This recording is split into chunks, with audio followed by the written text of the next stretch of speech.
acre feet versus 0. I'm reminded, and I'll remind you, that the triennial step downs on the Seaside groundwater basin occurred where the Laguna Seca subarea went to 0 a number of years ago. So we've always budgeted at 0, a 0 target, but the 107 represents only Hidden Hills because Bishop and Ryan Ranch got interconnected to the system with a pipeline back in 2020. So compared to past reports, about this time of year, you'd start to see that actual being closer to 300. And now it's just barely breaking through 100. And that's, as I mentioned, Hidden Hills.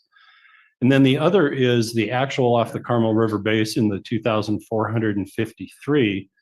That's through the end of July. So we have August and September left in the water year.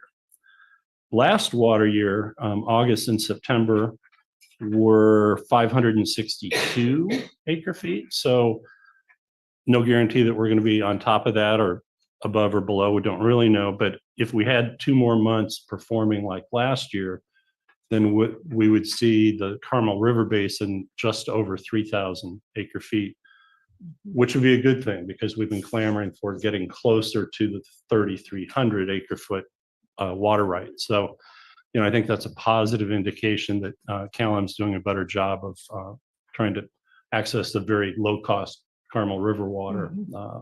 And so that's a good outcome there. Next slide, Sarah.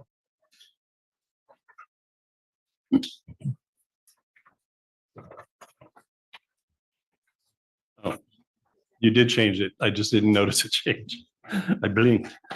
ASR recovery is still at 0, even though we budgeted. I think from our standpoint, that's a preferable outcome because that means we're keeping stored water in the ground for potential drought. And then pure water Monterey recovery, we've kind of maxed out, but I wanted to point out, and you'll actually see it on the next page, the July deliveries were a little lower than we expected. We had budgeted, so you adopt a quarterly water budget every quarter, and we had adopted a target just for the month of 240 acre feet, and Monterey One Water delivered only 164 acre feet, which CalAm did take. So that's kind of the flip side of our desire. We want Monterey One Water to deliver more water from the project. And I think they were getting into those summer months where there were some decisions made about growers for the Castroville Seawater Intrusion Project versus us and the use of source waters for pure water Monterey. So I've had conversations with Monterey One Water about trying to ensure that we at least hit the target, which is next month, or our current month is 240 again, and then next month is 230. So we'll expect to see an uptick in deliveries from pure water Monterey. Next slide, please, Sarah. Oh, yeah. Just real quick. We've had so many conversations in the last few meetings about saying City South. And so since I don't see what the monthly is. Yep, best month ever in the water year at 26 acre feet. And normally, you know, our consternation steps in because you'll see a quarterly water budget with 25 acre feet as the target, and it keeps coming in at 10 or 13 or 0 for many months. So here we exceeded the target for the first time in the water year at 2026. Didn't they just have some work on They that? did a bunch of work internally. They still don't have the new replacement source well permitted. But I think all the work they did is, you know, is exemplified by the fact we got 26 acre feet out of it, which is pretty much spot on target. Great question. Next slide, please. There we go. Yep.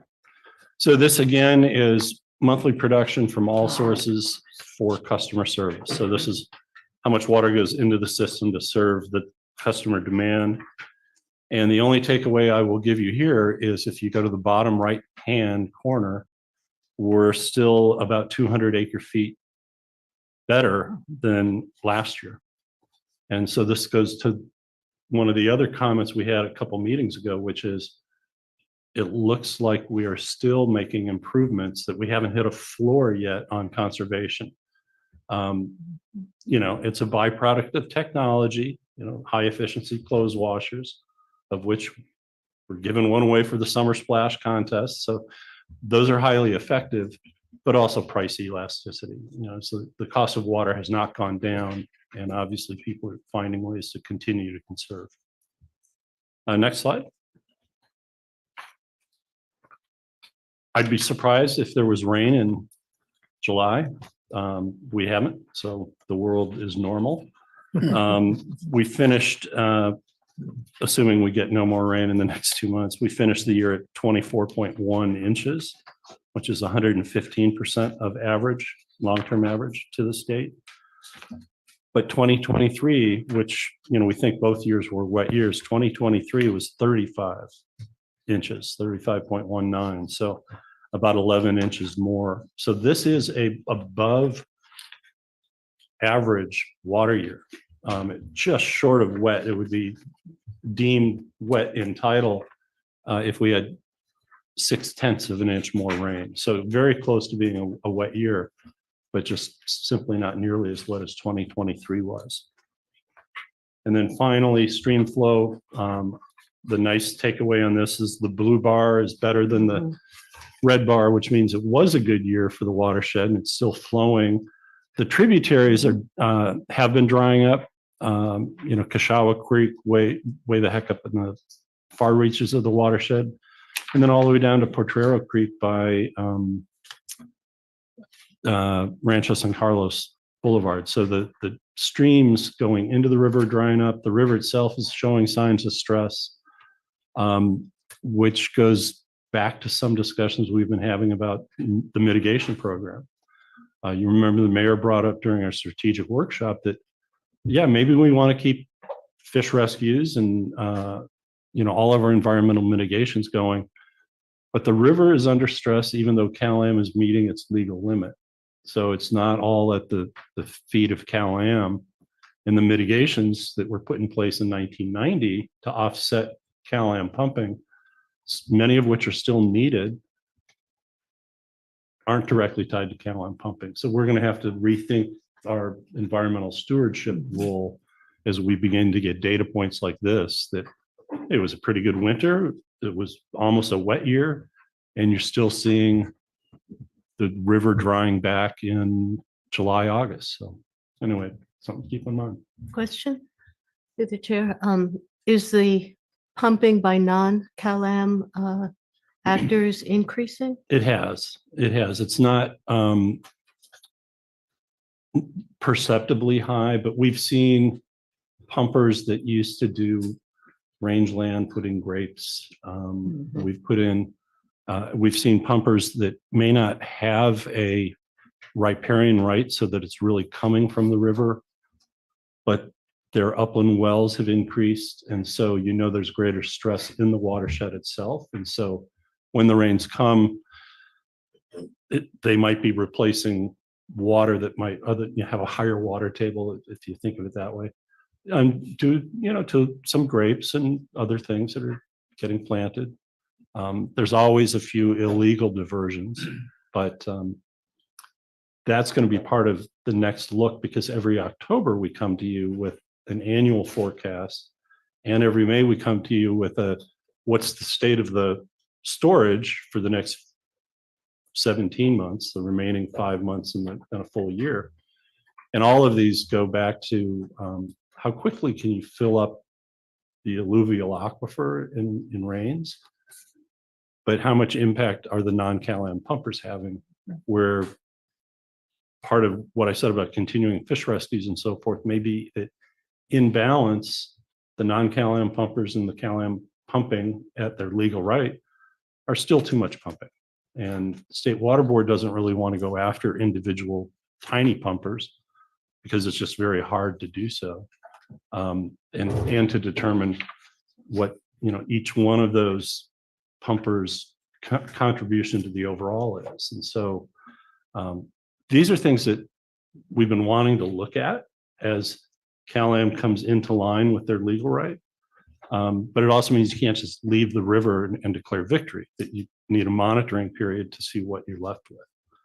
And so that is a work topic for staff that we will report back on. Thank you. And that concludes the update on compliance. I would like, Maureen, if you could step up for a minute just to give an update on the ASR situation, the swabbing and so forth, just because it's another month has passed. Another month in good news. They wrapped up the rehab part of ASR2. They'll still need to get the equipment back in the wall. They're going to transition to ASR1. They, I think, finished brushing it today, and they'll continue with the rehab as they get things set up this week. So we were really happy to see the good progress and expect to be on time. Are we still on budget? Yes, I am well within my approved budget. Beat you to it. Yeah. Say Alvin is predictable. Thank you. And then there's another item on the general manager's report on strategic goals. I think the staff report speaks for itself. We're in progress, or we've accomplished most of what we've set out to do, but some of them won't be finished in the current year. The one highlight is some of our own potential resiliency projects. That's the one area we really haven't gotten started. We wanted to look at what the district could do, you know, anywhere from solar panels to other aspects of sustainability on our own.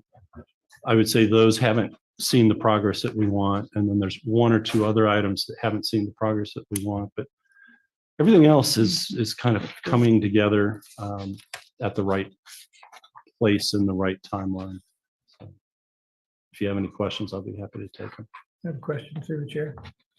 On goal 2, third bullet down, contingency and mitigation planning. If the right to take proceeding is interrupted, it says accomplished. I mean, what does it mean? What does accomplished mean in that? Well, Okay. take for example, we've got a hearing that I think is still set for the 23rd on the demur. We had to do some brainstorming on, well, what happens if the judge separates the eminent domain piece from the latent power activation piece? And we did kind of talk that through. We talked about trying to settle with LAFCO. So we did some game planning on what happens if they bifurcate. Did we want to try to settle in advance, or wait until this thing is heard out? And so that's what that refers or referred to initially. Okay, is- and I remember some of those Yeah. discussions in closed session. And then the other question is a similar question. Goal number 5 is annual review reserve policy, potential reductions in revenue collections accomplished. We have a plan going forward, and that's my assumption about it being accomplished. Yeah, I still think we need to come back because we don't have a stated policy right now. So we've had many conversations about what are the potential draws on our savings account. And we've talked about legal expenses. We've talked about losing the appeal on the taxpayers' lawsuit. So we've talked about exposure. We've also talked about future liabilities related to OPEB and PERS. So we talked a lot about what are the potential big ticket items. The one thing that we haven't done yet is to say, what's our target level of reserves that we are looking for? Because when we balance the budget, rightfully so, you said, well, if we're still spending on water supply projects, then let's treat the water supply charge as a revenue for its intended purpose. Ignore the Superior Court decision on the water supply charge, go through the appeals court, knowing full well that we have to, in the back of our mind, know that that could result in a draw on the reserves if we lose that appeal. But adding them all up, we kind of said, well, there's some big items out there. We still have the bench trial. If we get through the bench trial, then we may have the jury trial. We haven't put a number on what's the right level of reserves that this organization should have And that would be the only piece of this, which is, at some point you have to say, do we have what we're looking for? Because then that gives you a budget a chance to say, do we reduce this year's level of the user fee? Do we reduce this year's level of the water supply charge? And it all spins off of, all right, we have enough in the bank now. Have we repaid the reserves that we wanted? Because there was a board policy on that. And now, okay, given these things, if we stop ourselves at this level, then can we reduce the user fee as a percentage of the water revenues? Or can we reduce the water supply charge, assuming we win an appeal? And so putting a number on the reserve policy will drive those other decisions at budget time. And we will take this up the next time we have a retreat or. Yeah, and I think when we go to a budget workshop next year, we should probably come in with a target in mind. Yeah. There was a time when at Marina Coast Water District, they had gotten pretty low on their reserves.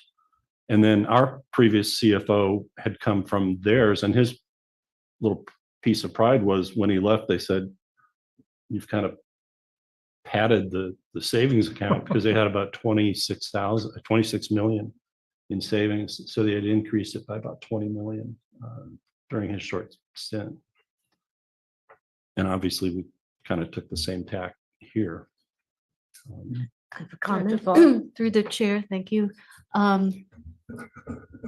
It, at the risk of stating the obvious, it does, at the moment, the reserve policy has to be based on very particular special circumstances. Right. And that's why it doesn't bother me that we don't have a general policy for normal times, which, yeah, ordinarily we probably should, but I don't think this is the time to go after it, because we're having to figure out what level of reserves makes sense, is prudent, based on the big open questions that that you refer to, that are going to be resolved with litigation. So I think that's just the situation we're in, and with that's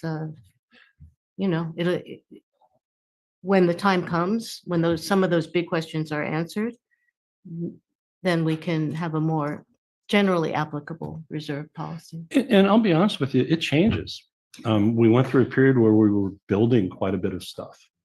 And so then when for the next 5 years, we're going to be putting in a treatment facility at ASR and tucking up the fence and the front wall at ASR and having to replace some big components of Sleepy Hollow.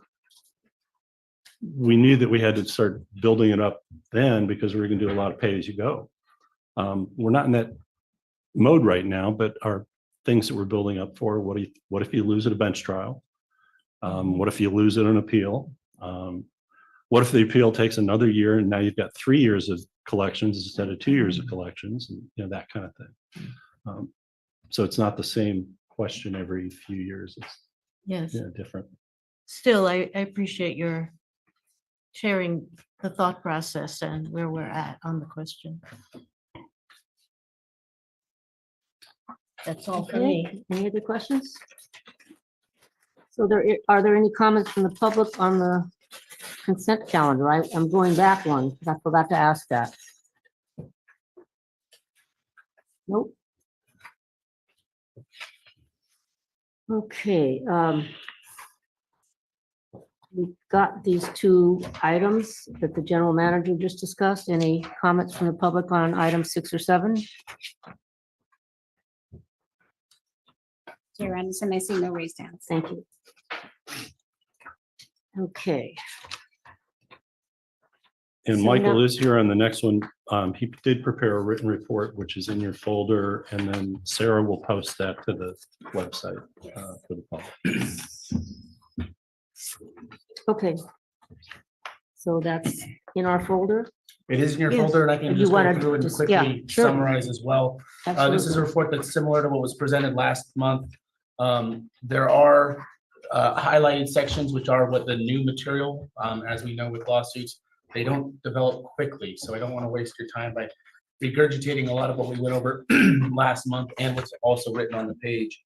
That being said, there are some aspects I want to highlight for the Monterey Peninsula Taxpayer Association versus the Water District. That's 1B on this list. We shorthand that as MPTA 2, the lawsuit.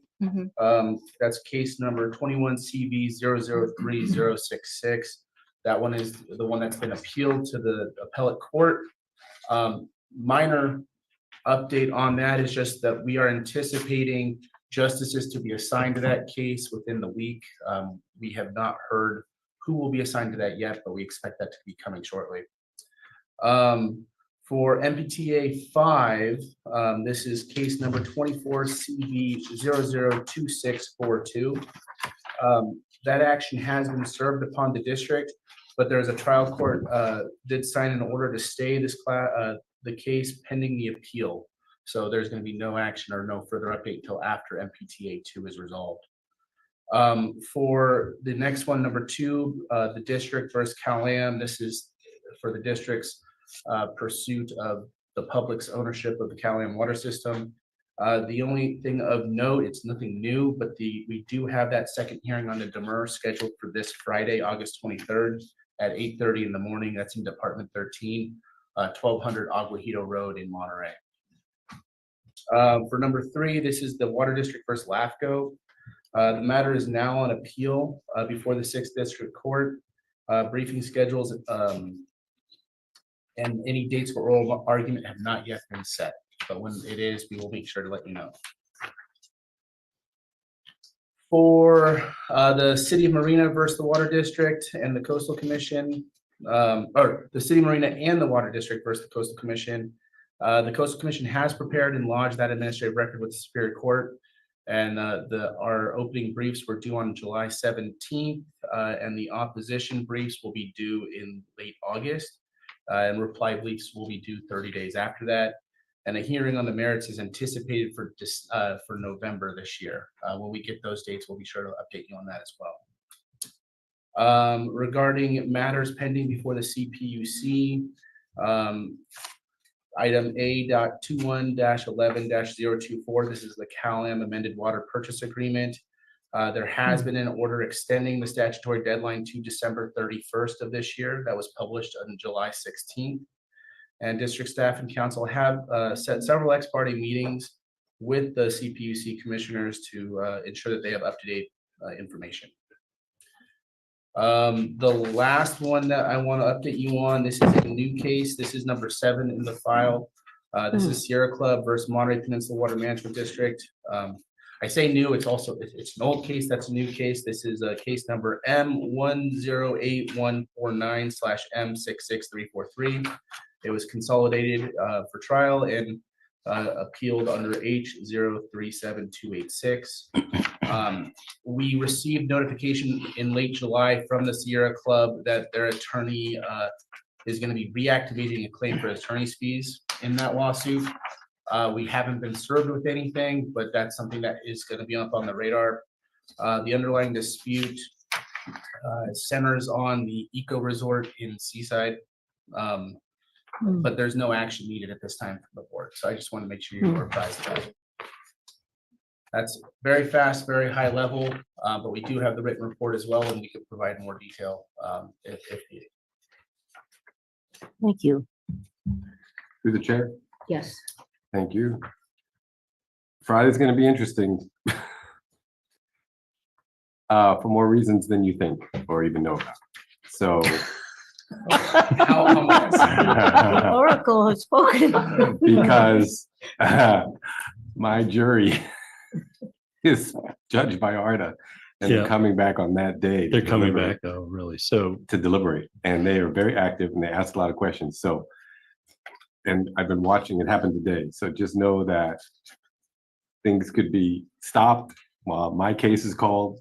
so when she first scheduled the demurrer hearing, she said either the 23rd or the 30th. She gave 2 dates. So Yeah. if she were likely to defer, how much No, advance she'll notice? do would it. we She'll get? do it. I'm just saying. She'll do it. Yeah. It's happened today. She's juggling. When the jury comes back, the jury comes back. Okay. So I don't know that it will happen in the morning, but they're very active, jury. Except, of course, So I'll see you there. we have live attorneys traveling to be here, so. Okay, we blame you. That's Yeah. it. Okay. Through the chair, just in case someone's listening online, you said Seaside, and I think you may mean Sand City. Sand City, you're right. I'm so sorry. One other question, through the chair. Sure. The latest case with the Sierra Club, when was that case initially filed, initiated? Approximately. I don't have that answer. Is it 4 years ago, 5 years ago? More. like 10 Longer than years that. plus. Oh, really? A Okay. long time. Yeah. And I think this also relates to a tolling agreement that was agreed to, which their attorney took as if it was a decision in their favor, when in fact it was a decision to just defer. There was a claim for attorney's fees on that. So, I see the reference to SNG and Eco Resort, but anyway. Okay, thank you. Through the chair, from me, Mr. Laredo, thank you for getting this out to us. I like to see it put in the agenda. It That's will- one of the things. I appreciate the GM saying that we're gonna post this for everybody to see. This is the main thing that people will be looking for. If anything in this agenda now, is the legal report. And since we decided to start doing it written, I think they look for it. And I appreciate you getting on it and getting back. Let's don't miss it again. And I appreciate you pointing that out. That was a delay on our office. We had some internal medical issues that delayed us getting it to Dave in time for it to be in the agenda. But that is our intent going forward, is to get it in the agenda each time. Thank you, because the public look for this, and I'm glad you're doing it right. Good job. Thank you. Thank you. Okay, so at this point, are there any director's reports on trips or conferences or meetings? I would like to report. Director Uh, Riley? Thank you. I have,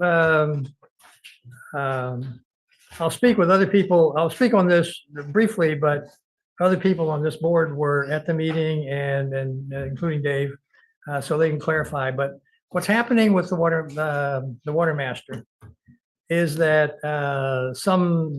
maybe a year or more ago, there was an interest in trying to see if the water master can generate a revenue source.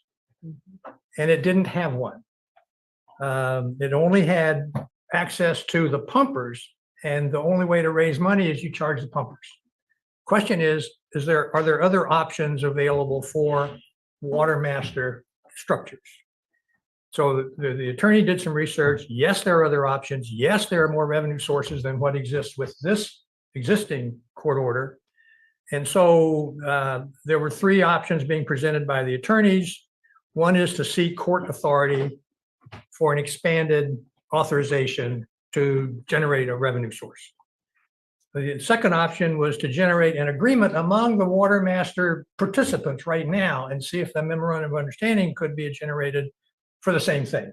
One is to go to court, the other is do it ourselves and have a full agreement with all the parties. The third was ask the water district to bail them out. They didn't say bail them out. That's my turn. But so the last meeting had a good, big, long discussion on this, and there've been several discussions over the last few meetings. And what the water master has now asked the attorneys to do is come back on the court option or the MOU option. They both have the same basic understanding and interest in finding a revenue source. But that keeps it within the structure of the water master. It doesn't go to us. It doesn't come to this board. So that's the priority that's given right now. See what they can generate on their own. They're still under discussion, and a lot of serious, thought going into this and with attorneys' research. And we're yet to see where we're going to go, but that's where it stands right now. And I'm sure open to the mayor having an object, or Dave, or even Alvin. I don't mean even Alvin, but they were the other three who were part of that meeting. If they want to add anything, but that was my report.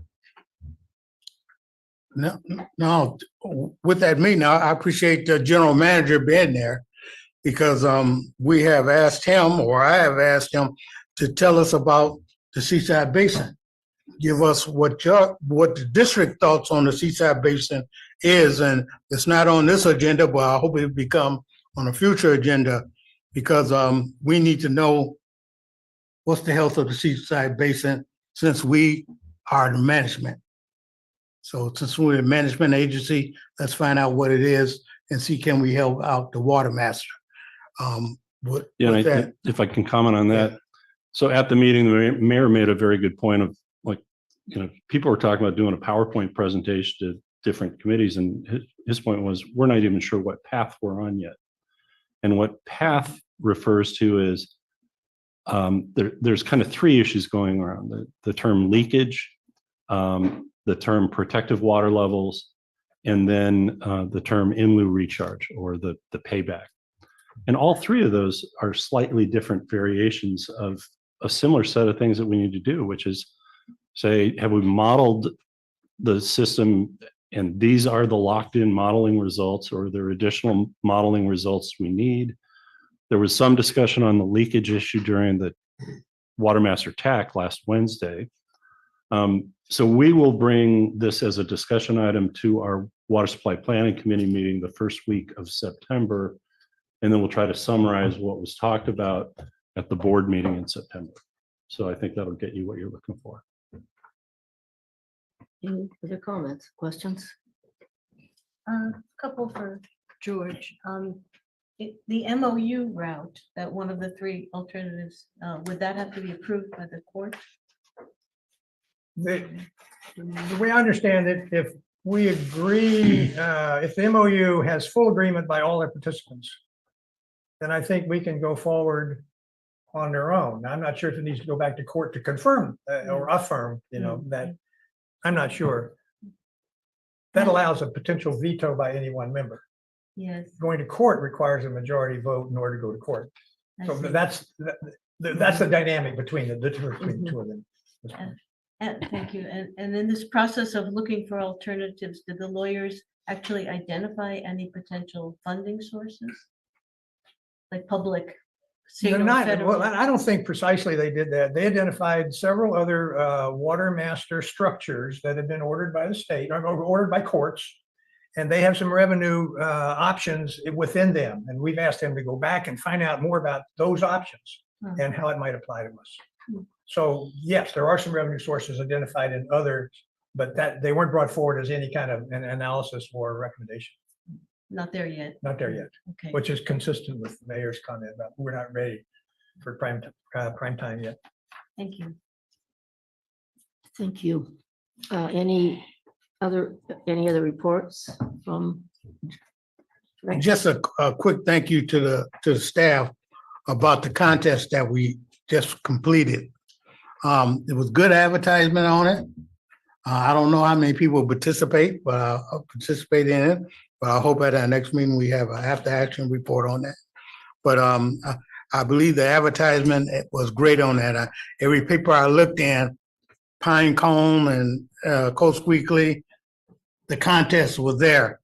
And, real great, real good. So, Yeah, and we got the numbers today, but we'll let you see them after Public Outreach Committee sees. them. okay, yeah. That's a good ad. Do we have, yeah, I really Yeah, like the sounds good, advertisement. Do we have staff on that? Does anybody- 431 entries. Oh, Say it again? 431, Participants. yes. Number. Is that a record? No, it's about equal to last year, actually. I think it's 6 fewer than last year, but last year was almost double the prior year. So, good. It was great. Good job. Thank you. So meeting report. Yeah, meeting reports. I participated in 2 of the ex parte meetings that Council Michael mentioned earlier with PUC advisors to CPUC commissioners about the supply and demand forecasts, the proceeding where we're waiting for a proposed decision on that. And we went in, although the proposed decision is not out yet, CalAm went in to present its version of the facts. So we decided to go in and present our version. And as I say, I've been in 2 of the meetings and we have 2 more scheduled for later this week. And that was with Dave and Stephanie and John and our council. Thank you. All right.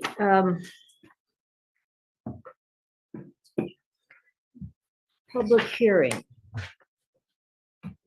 Yes, Madam Chair, item 10 is the bidding and procurement. This is our district engineer, Maureen Hamilton. Mhm. Thank you, Maureen.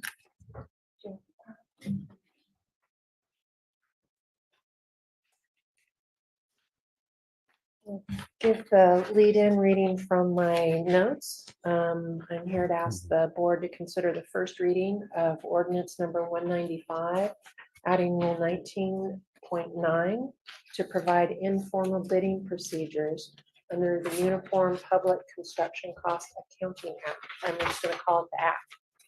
I'm gonna go, before I delve into the informal bidding part of it, I'd like to take a step back and talk just real quickly about the act to kind of review what that did. The Uniform Construction Act is in the Public Contracting Code. The sections are in the presentation. It was enacted in 1983. There are over 1,600 participating local agencies in the state, including the city of Seaside. Over 430 special districts out of the 1,600 participate, and there are 25 participating agencies here in Monterey County. MPWMD opted to be under the Act's rules by a resolution that was passed in April, Resolution 2024-04. The Uniform Construction Cost Accounting Act has 3 tiers of projects in their code. One is projects that can be done by force account, or you can have negotiated contracts. Another one is formal bidding, which we're used to. And the last one is this informal bidding, which this ordinance is required to address. Next slide, please. The Public Contract Code allows for informal bidding procedures to be used on projects not exceeding the current limit of $200,000, and I'll say a little more on that in a minute. And beginning with section 22034, it goes on to say that an ordinance is required by local agencies who've opted in. And that ordinance needs to state certain procedures for informal bids. Next slide, please. The ordinance states that bid notification to contractors can be done by 1 and/or 2 methods. The most familiar method to us is advertising in construction trade journals. The Commission for the Construction Cost Accounting Act determines which trade journals we need to advertise in on a county level. So Monterey County has its set of trade journals. And again, none of that is particularly new to the district. The other option that can be used is a contractors list that's created and maintained by the district. The contractors list is organized by category of work. We are to notify all contractors on the list unless the product or service is proprietary, something that would get us in trouble by an agreement with the proprietary work, which we don't believe we currently have.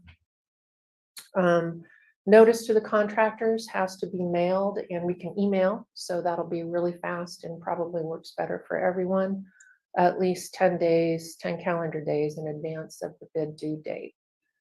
The notification has to include a simple job description where folks can go to get more information, and the due date and place if they want to bring the bid in for the bids. Now, the next 2 items are may statements. They're not prescriptive.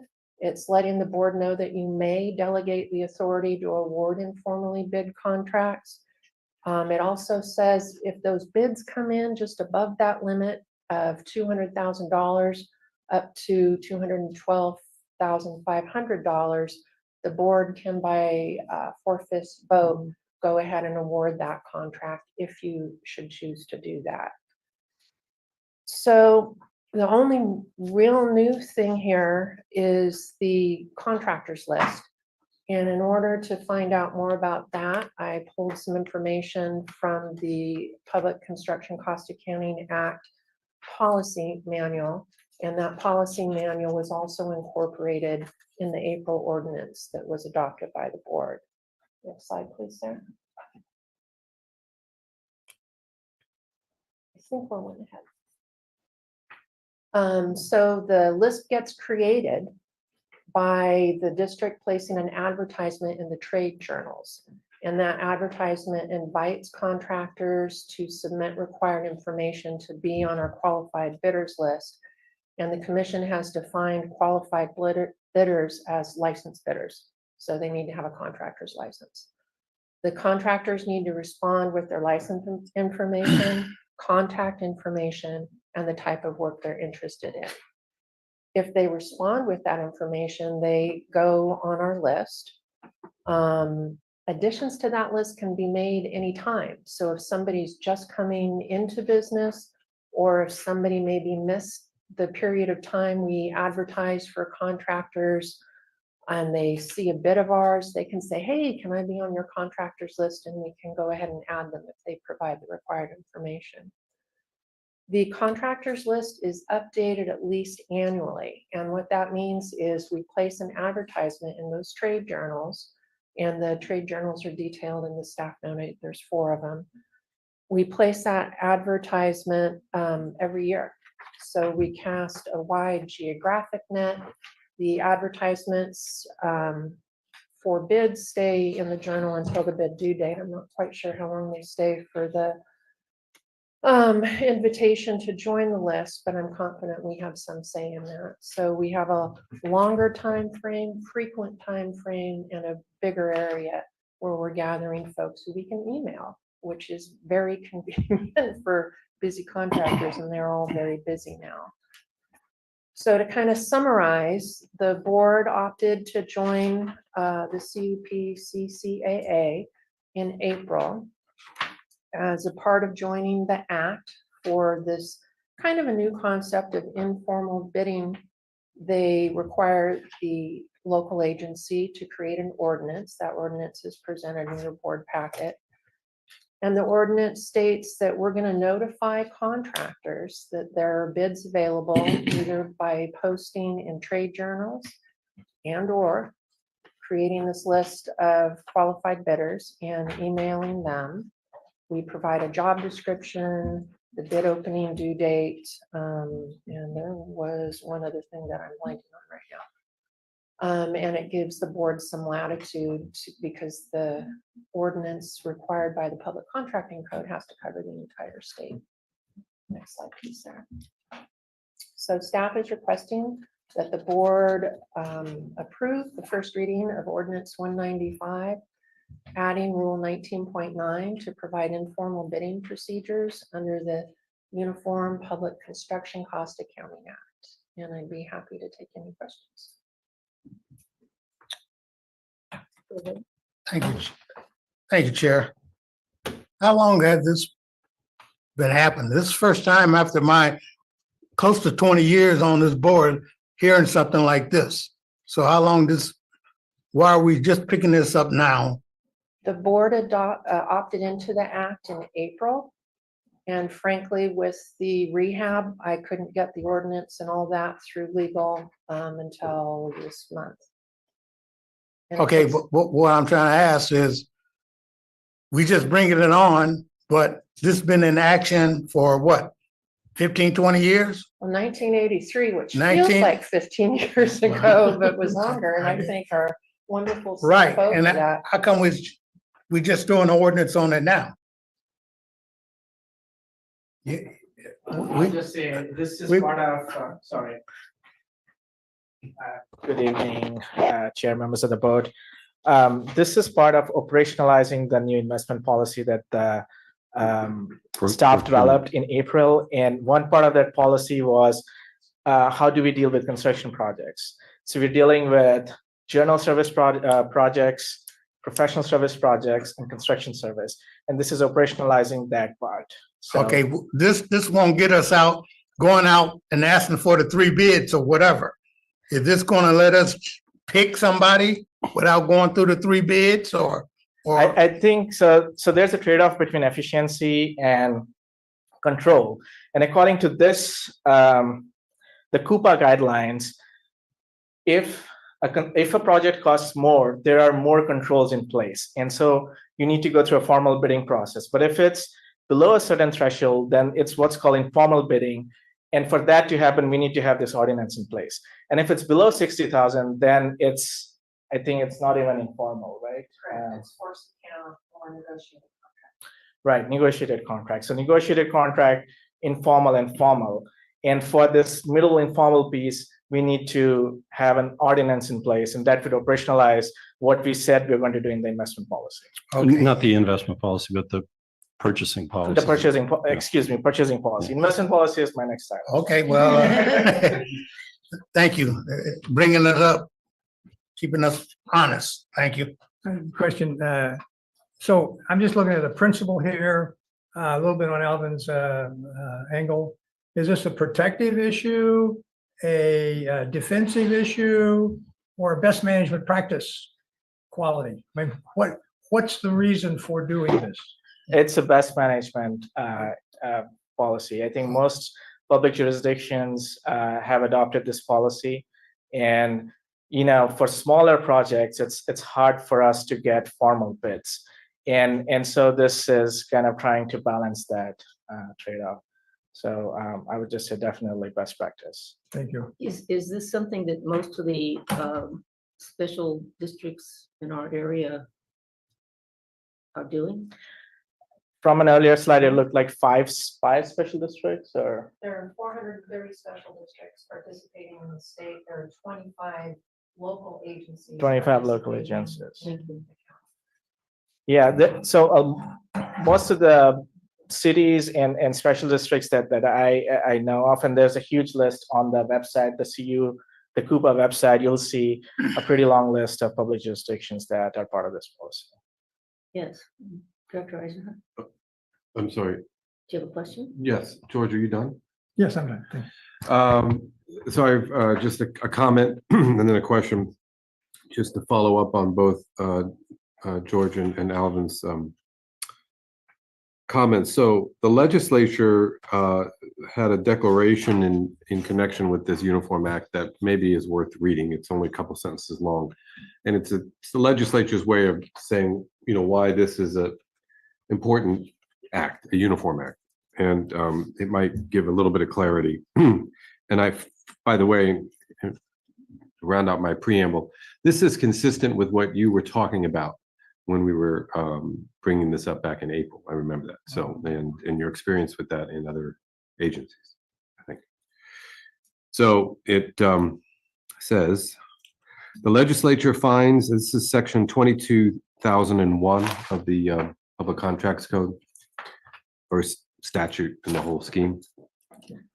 The legislature finds and declares that there is a statewide need to promote uniformity of the cost accounting standards and bidding procedures on construction work performed or contracted by public agencies, entities in the state.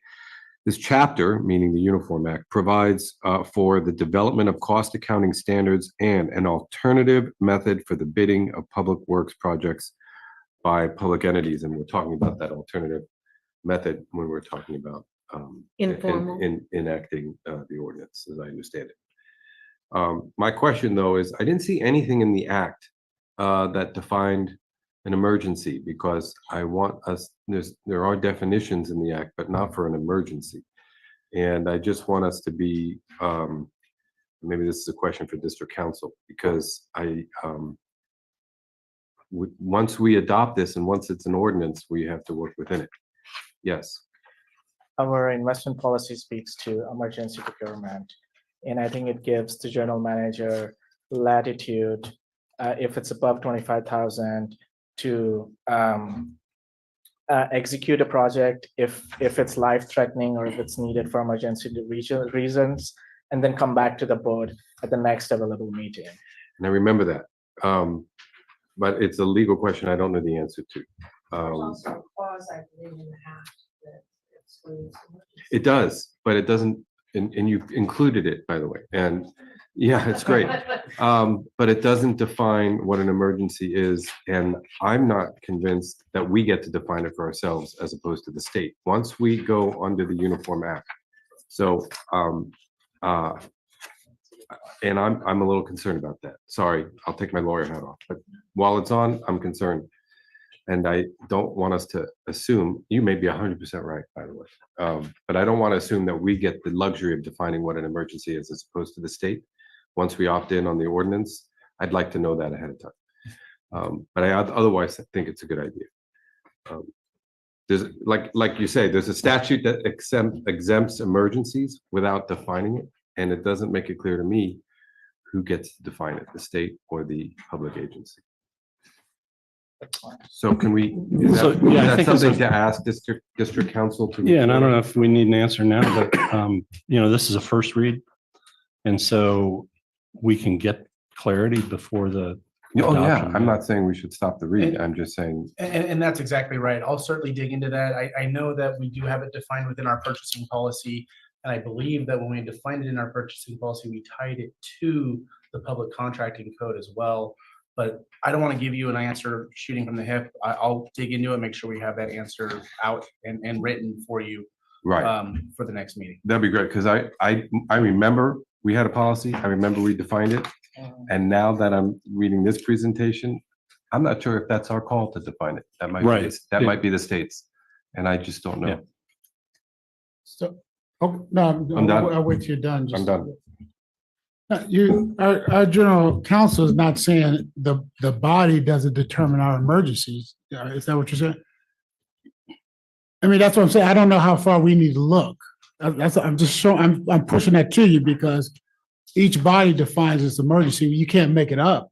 You know what I'm saying? It just can't be something you want to do, but it is your definition of what constitutes an emergency. But I think what Director Eisenhardt is saying is, let's make sure that it is that emergency as an exemption in the particular code didn't have some other more rigid definition of an emergency that we've just given up our own ability to determine by opting in. Yeah. Yeah, no, I don't.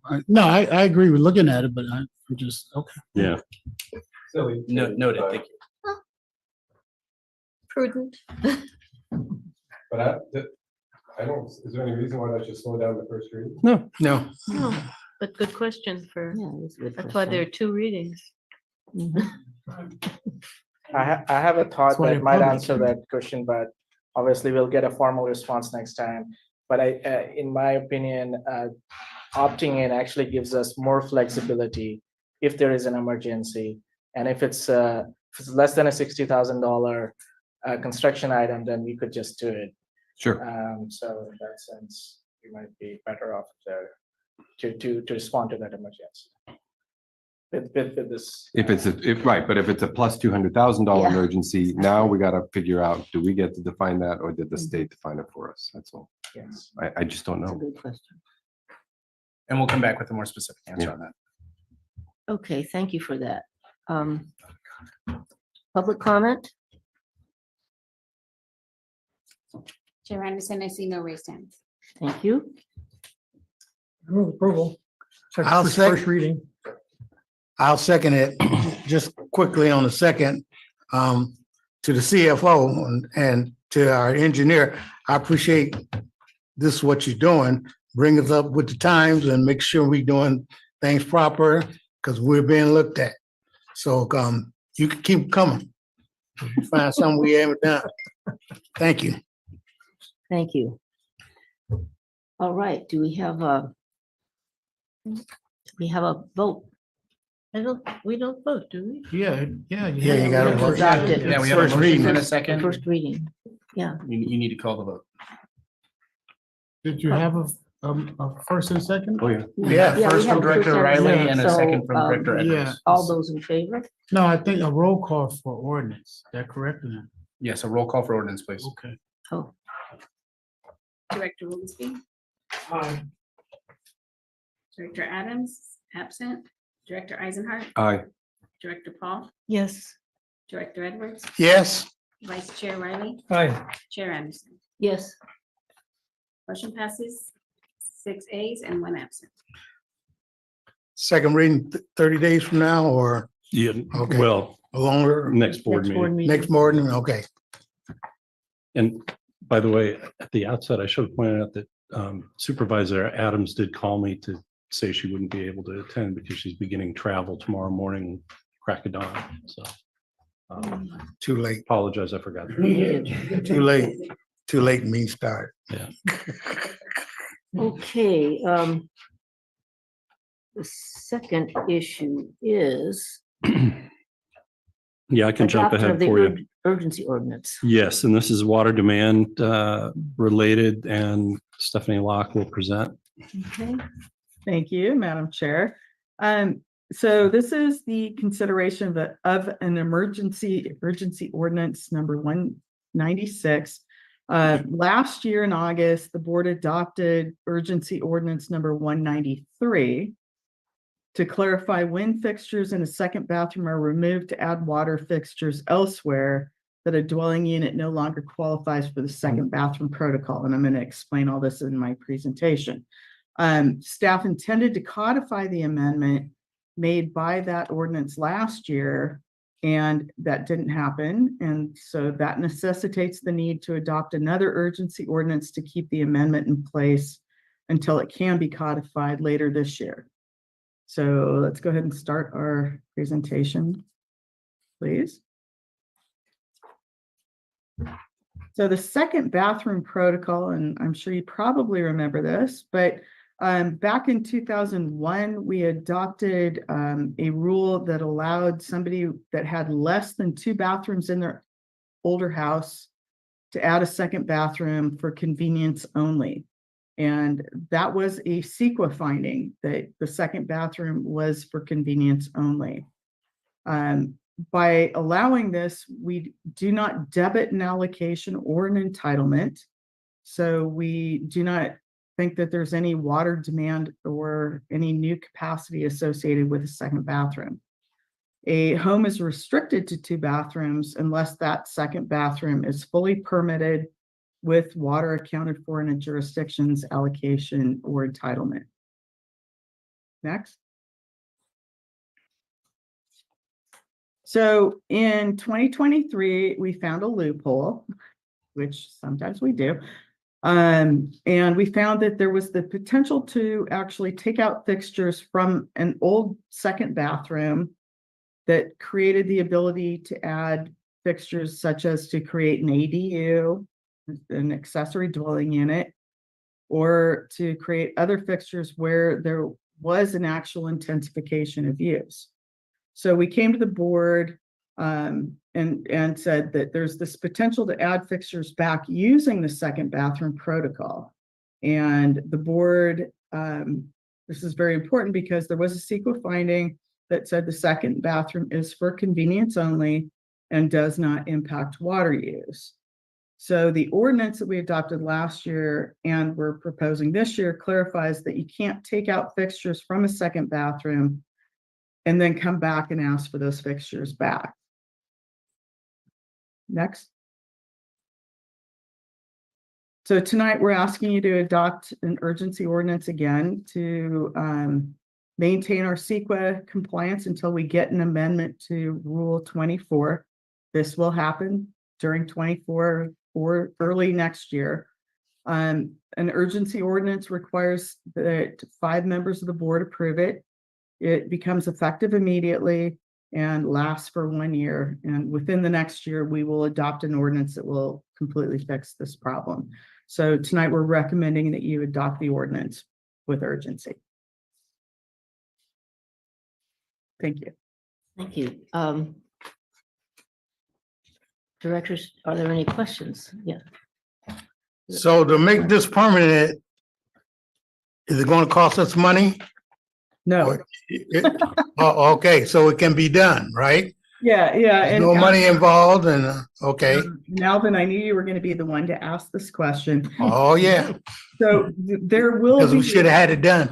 I know, thank you. There will be a fairly comprehensive ordinance coming to the board in the next 9 months that is going to cover a lot of different things. And this is one of them. And I had hoped it would come to you this year. It didn't. So I just need to hold this off for a little bit longer. I have one question. Yes. Would it make sense, would it be easier to not wait for all of the revisions Thank you. to be done at one time? Would it make sense to maybe to divide them up in 2 or 3 pieces, that some division that makes sense? Would it be just easier to manage that way? It would probably be easier to manage. The problem is there are so many little nuances that go through multiple rules. And if we miss something in one rule, it affects everything in another rule. So it really has to be looked at in a really holistic approach. And yeah, we may come to you with some little bits and pieces, ordinances, but to look at the whole big picture, we have to have everything in place. Okay, just a thought. Well, that's a good thought. Stephanie, I have a question. So just to be clear, because I know these things get complicated. If a couple of, let's say, a sink, whatever, not a toilet, a sink, a shower, those fixtures are removed, can that person put them into let's say, a wet bar or something other than a bathroom, or is that not possible? Is this just bathrooms? So the reason for this ordinance is we had some situations where a property owners, actually 2 different property owners, one property owner, both of them had 2 bathrooms in their house. So they did not qualify for this add a second bathroom protocol. But they took out fixtures in the second bathroom and they moved those into creating a new accessory dwelling unit in one case. And in another, they actually helped to create a second home. And then they were less than 2 bathrooms. So they were able to come in and ask to have the second bathroom protocol apply. And that goes directly against that CEQA finding that the board adopted, saying adding a second bathroom has no impact, because they were able to create other water users and other water uses outside of that one house. But to part of your question, yeah, you could remove fixtures from a second bathroom in order to get an expanded kitchen or add a bar sink or utility sink. That's the traditional getting credit, using the credit for some other form of remodel. The reason the second bathroom protocol came up was people were like, I only have 1 bathroom. I can't get credit to produce a second bathroom. I don't want to, my jurisdiction has no more water to give me, but it's just a second bathroom. And so as she pointed out, we did the CEQA work and it was deemed to be just a convenience. So it's not a water intensifying addition. And therefore, this was a mechanism to get people a second bathroom without also having to get an allocation from their jurisdiction or create a credit through other abandonment of Cal-Am fixtures. So Wouldn't that be possible also to add a sprayer in your sink or Yeah. something in the bathroom? Because it's the same. yeah, it's getting Nice harder house. and harder because there's fewer retrofits that actually yield you anything these days. You know, the state's adopted standards so that there's not super high inefficient toilets anymore, that kind of thing. But yeah, that's exactly how it works. It's just in the case of a second bathroom protocol where we said, all right, we found a way to give you a free second bathroom. And then we had a couple relatively smart people say, oh, good, I'm going to give up my second bathroom, use the credit to go do something else, like you're pointing out. And now I don't have a second bathroom. Your rules say that if I don't have a second bathroom, I can get one for free. But let's say if somebody were trying to create, let's say they were wanting to have an ADU, to build an ADU, that would have been discovered just getting the permits for the ADU, wouldn't And, they? and that And- was the one of two examples where she said, Our- and we basically admitted, we said, okay, that's a clever read of our rules. The first guy through gets It to walk found a through that reason. door. Yes. But now let's lock it. So that's Yeah. why there was a Okay, emergency ordinance. Yeah, so this just Or- clarifies the language in the rule. yeah, Yeah. thank you. Any other questions? It just, I think we need to clarify one little sentence in paragraph 6, not of the ordinance in itself, but the findings that come before it. Is it too late to do that? See that? You know what I mean? What'd you say? Then what did you find? Oh, yeah. It's, so paragraph 6 of the findings that come before the ordinance, this is where you outline, Oh, the problem, the loophole, right? Mhm. And then when I was reading it, the sentence that begins with, although the current language, are you all Yeah. there? No. yeah, When I read it, No. I know it's in the same paragraph, but it says, although the current language of the rule would permit the addition of water fixtures to create a second bathroom, this action defies the CEQA finding. But actually, it's not that defies the CEQA, it's that it occurred after the ADU fiasco. So I think one way to fix it, just for clarity, would be something like, although the current language of the rule would permit the addition of water fixtures to create a second bathroom in the unique above scenario, comma, something like that. Because it's more than just creating a bathroom, it's creating a bathroom under these terms, which is after you took it out and put it back in, right? Does that make sense? I'm not sure. Well, We'll have to I sit here and agree. read it in I- detail again. I agree, could be made a little clearer. But Yeah. maybe we Okay. could do that Yeah. offline. I would be happy to look at that again, but I think. Yeah, that's, Yeah, I think just make the Yeah, finding it- motion subject to that clarification. Yes. I'll take a look at it. otherwise I read the whole ordinance, looks great. Thank you. Sorry. Well, I move we Yeah, adopt the ordinance, the emergency ordinance, with the understanding that there may be just a little Tweak the- wordsmithing of that paragraph. I'll second it. Clarity.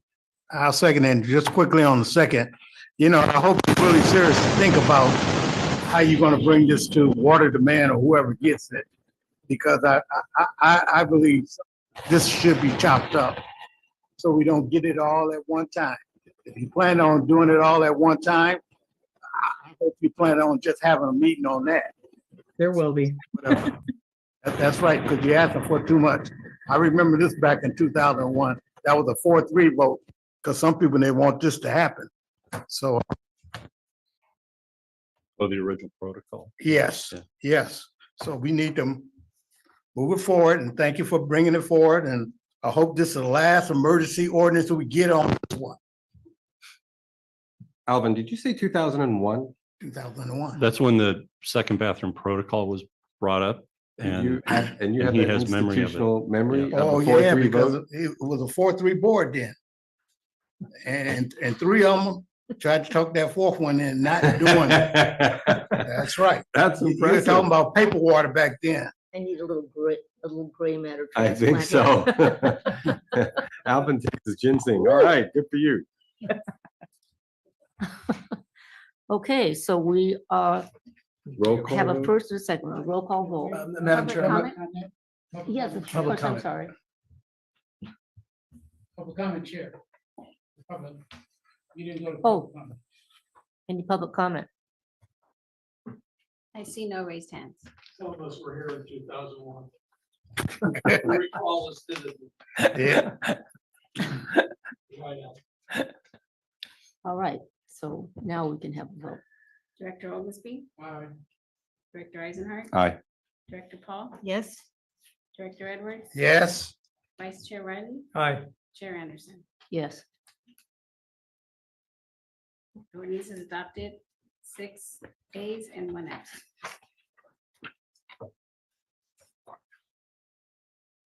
okay. we can move to our action items. And I'll introduce this one and Nikhil will take it away. But you may recall through our quarterly participation in the Special Districts Association, there was a presentation made on the CLASS program, which is a form of pooled investment account. And the directors who had attended those sessions brought it back saying, hey, should we take a look at this thing or not? And we have. And that brings us to Nikhil, our CFO. Thank you, General Magistrate, for that background. Good evening again, Chair, members of the board. So this item before you is to recommend inclusion of 2 investment programs for the district's investment policy. And do you have the reminder? All right, let's keep going. So the first of these programs is called the California Cooperative Liquid Asset Security Program, or California CLASS. And then the second one's called the California Asset Management Program, or CAMP. And by way of background, as the general manager just described, this item was recommended by one of our committee chairs. And so staff was asked to look into this program. And while staff was researching that, we also looked into a complementary program called the California Asset Management Program. And so we are reviewing both at the same time right now. So currently, it's okay, yeah, that's fine. So currently, district investments are in the local agency investment fund, which is a program that's offered by the state treasurer's office. And CLASS and CAMP are alternatives to both, alternatives to LAIF, and they offer a slightly different risk return to LAIF. And a good way to compare and contrast this program is to look at different criterias. And so that's what this slide is. It looks at 8 different criterias, and then it compares the 3 programs across those criterias. And I'm going to go from the top. So CLASS and CAMP are joint power authority investment pools that are available under the California Investment Code. And LAIF, as I said, is provided by the State Treasurer's Office. LAIF was established in 1977 as a voluntary program. CAMP has been around for a while, started in 1989. And then CLASS is the most recent addition, started about 2 years back. And if you look at the size of the portfolios in these programs, that kind of correlates to how long the program has been around. So for instance, LAIF has a size of about $23 billion. CAMP has a little over 18 billion, and then CLASS is around 350 million in its total assets. CLASS and CAMP both have AAA rating from S&P. Both programs have 2 different types of portfolios. One offers the same day liquidity, and that's called the CLASS Prime. CAMP calls it Pool. And then there's another program which is for capital reserves and strategic reserves.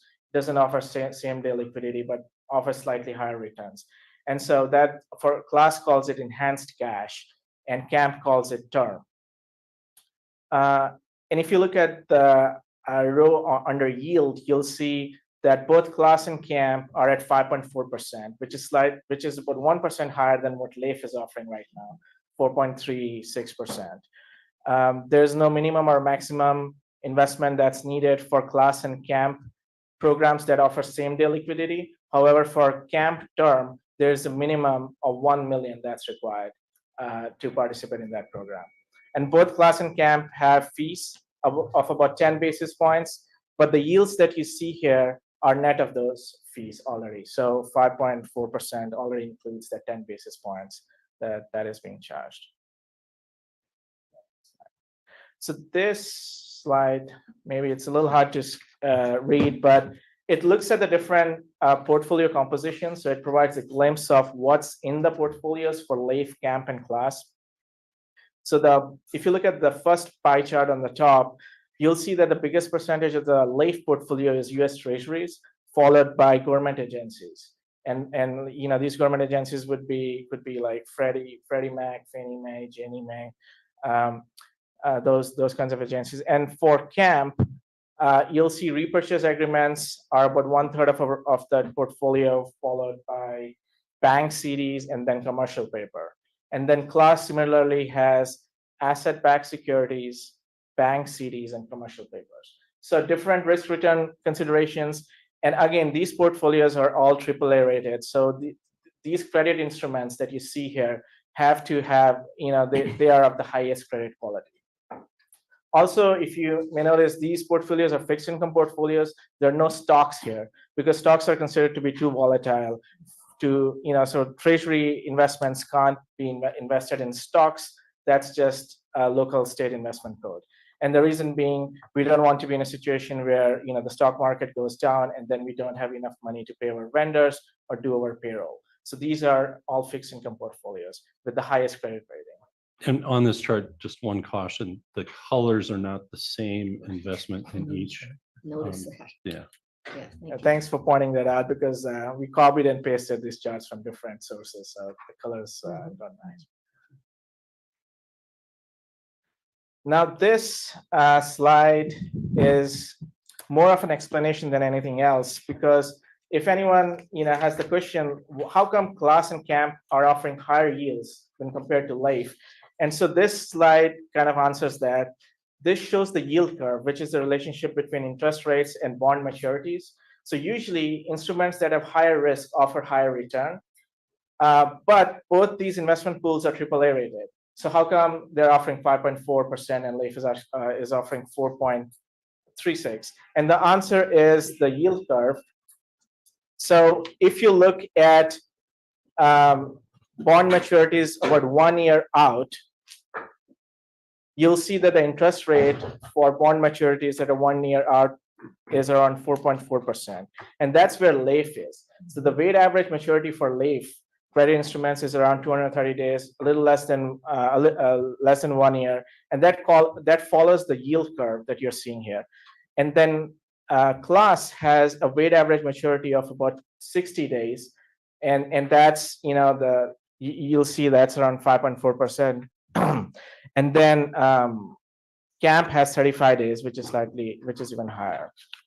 So the bigger point is that these portfolios offer diversification not only in terms of asset classes, but also in terms of bond maturity. And so that brings us to the recommendation to amend the investment policy to include these two programs. And the policy also sets a maximum limit of 30%. That's the total. So we cannot invest more than 30% of the total district's investment portfolio in either of these programs. And that's a matter of internal control. So, and obviously this can be changed down the line, but that's our initial recommendation at this point. So just to put this in context, 30% of our investment portfolio, let's say 10 million, if we were to put that in with a 1% higher interest rate, that would give us an additional 100,000 in interest earnings per year. So that concludes my report. Thank you. Questions? Yes, hi, yes. Horizon. So what's the definition of the investment portfolio? In other words, we have money in CDs and we have money in LAIF, yes? Mhm. Yes. Is it just LAIF? Is it LAIF plus CDs? Yeah, it's both. So we have a whole laddered series of negotiable CDs at a variety of banks, all at or slightly less than the maximum that is insured by the FDIC. So we have the money we don't need immediately are all in CDs. The money that we do need liquidity for typically is in LAIF. And combined, that's the investment portfolio. And then the follow-up question is the 30%. I'm looking at page 95 of the meeting packet. And it states that, as you said, the maximum specified percentage of the portfolio is 30%. There's a citation to some government code statutes. Is that a state law mandated maximum that we can put in these programs? No, the maximum is not mandated by state law. Those codes refer to the investment code under which we can invest in class and camp portfolios. Where is the 30% coming from? The 30% is just an internal staff consideration at this point. It can be lower than that, it could be higher than that. And that matches the last line, I think, where the investment policy has supranational organizations at 30% right below it. So we were just trying to be consistent with previous policy. And the plan would be to implement taking a total of 60% of our a total investment portfolio, splitting them evenly into class and camp. So I should have clarified this. What we are proposing at this point is to amend the policy so that we can invest in these portfolios. However, how much to invest would be an operational decision that would be taken by staff. So we would definitely not put in a big chunk of our portfolio right away. Right, and to the extent you put anything right away, just so I'm understanding the mechanics, you could take money out of LAIF right away. Yeah. And if it was a CD, you'd have to wait for it to mature Correct. to then stick it in. No, you can sell the CD at the current Oh, okay. price. And so, there's a price yield relationship. So when interest rates are going down, your price is going up. So if we hit a market where we bought something that's higher yielding, you'll have a different price than what you bought it at. And so we typically hold them to maturity so that we take price risk out of the CDs, which is why we ladder them to, we've got 6 months, we got 1 year, we have 2 year. I don't know what the oldest one now is, but it's got to be like a 5 year. 5 years is the maximum, yeah. Yeah. It's great to have a general manager who came from the investment world.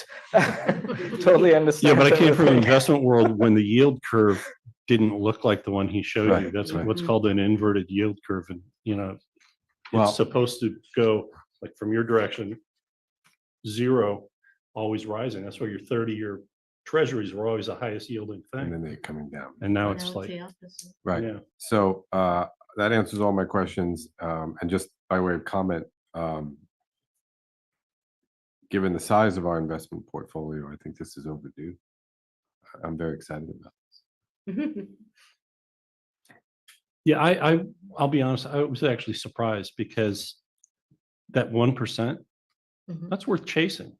So at some level, and because it's AAA rated and its duration is different than LAIF, as long as we've got the conditions that can get us a little extra yield, he'll think about it seriously. It's more than 1%. Yeah. Look at some of our CDs. And that's when we bought them. I understand. Yeah. But that's why I think this is more than 1% once we roll out of some of those CDs.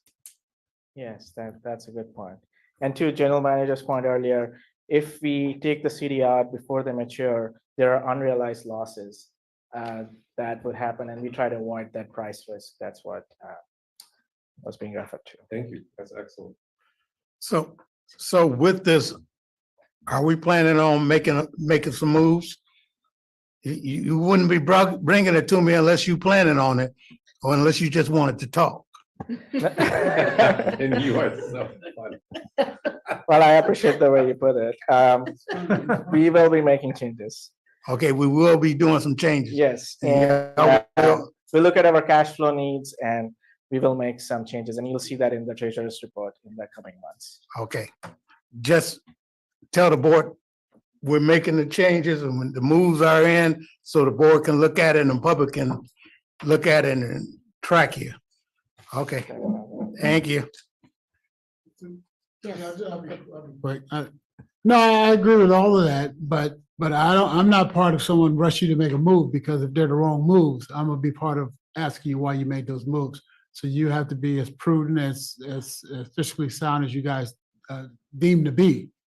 But this authorizes you to get in there, and so you'll take the proper measures and do your job. So, yeah. Right, and this, I'm sorry, and the self-imposed limit of 30% is you're adhering to that unless you come to the board. Yes, unless we amend the policy. But I have a comment on the 30%. I hope you don't start 30%. That's my point. That's all. Now, Through the chair, I'm just, yes. there's no rush. See, we're we see that 1%, but that's an average, right? That's over time. And so when you get in, when you take these things out, is when you deem necessary, right? Don't be doing it because you're thinking we're smiling up here. You have to do it because it's the best policy for governance of that money. And George made a good point, right? We talk about the maximum, but he may not reach that maximum for 2 or 3 years. We shouldn't be sitting up there saying, jump on this train. And you're not, because him and the general managers are responsible for this new entrance. Well, and keep in mind, all three of these are your liquid accounts. These are subject to the vagaries of changing Fed policy overnight. If you get a yield curve that comes back to normal, then Class and Camp will probably pull less than Leif. But it doesn't matter because your money's not there for a long period of time. If you get lucky and you put it in there because, it's maybe you think you need liquidity, but it's very unlikely that it will sit there higher than your current opportunities with negotiable CDs. So it may look like it's better than some that you bought, you have buyer's remorse over from a year and a half ago. Right. But your money typically isn't going to stay there that long. You got to make payroll. You got to, we have the chunky revenues, that come in, like our property taxes come in just a couple of times a year. The user fee comes in every month. So you manage some of those differently. So it's just another tool that to whoever said, you don't have to go to the max and you don't have to go tomorrow. Yeah, we're just trying to give him a tool and answer the questions that the directors raised after seeing presentations. So part of it is just to talk because we've now investigated and we can tell you with clarity what the class program is that you heard about. So I like the fact that you have so many choices about how long you can invest it for. These two options give you choices. It seems like it's quite variable. I mean, really short term, if it's a month or. Yeah, since we are putting in day. operating funds, we don't want to compromise on safety and liquidity. Right. And once those two criteria are met, then we go after yield. Mhm. And if we can get some extra yield, then we will. And we will do it in a fiscally prudent fashion. We would ramp things up over time. And we'll definitely not make any big moves right away, for sure. So one question, one observation, chunky income. I like that. That's good. I mean, Reminds me of salsa. I was about to say, I said, did he say chunky? And yeah, he did. Chunky. That was good. But in line with some of the concerns Alvin and the mayor were saying, accountability. Who do you envision is the person that the board would be saying, hey, who's doing this? And yeah, annually you adopt your investment policy, and he is the person who executes that policy.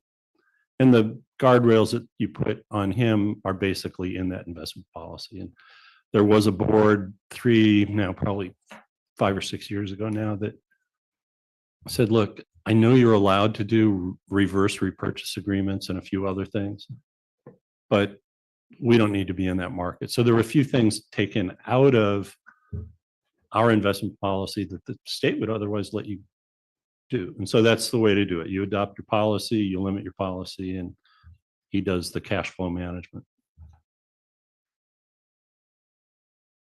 and that would show up monthly or quarterly in the. Yeah. In our And so, treasurer's report, Exhibit A will show where the money is invested. yeah. And so only right after the close of the fiscal year, you'll be off a little bit on treasurer's reports, but pretty much every month you get to see where all that is. Do we have any other questions, from directors? Just very quickly, the investment policy now, I'm making a quick count. Maybe there are 15 different categories of expenses that are authorized. Sounds about Some right. number like that. Yeah. So you've got a variety of things to pick from. And I know you do your due diligence, but the current policy allows for as many as 15 different categories. Yeah. Or And so, I didn't count. And some of them we can do directly, but you saw in those pie charts, their portfolio includes several of the things we can actually invest in on our own. So occasional, like treasury strips, which are peel the coupon away from the corpus. And, there's a variety of things you'd also see in those pie charts. Bank CDs. Well, with multi-bank securities, he's rolling money over into new bank CDs. So we do those trades directly, but a couple of those portfolios had them in it. So Yeah, diversification is what we are getting from these portfolios. And if we were to directly invest in bank CDs, which we do, then we're locked in into those rates. Here we're getting exposures to bank CDs, but we're also getting same day liquidity and at a very high yield. yeah. Very flexible. Exactly. Okay. No more questions? Then we are, We need to take it out to the public comment. okay, Chair Anderson, I do have one raised hand. in the room. Any questions from the public? Yes. Thank you. Tilly, when you're ready. No.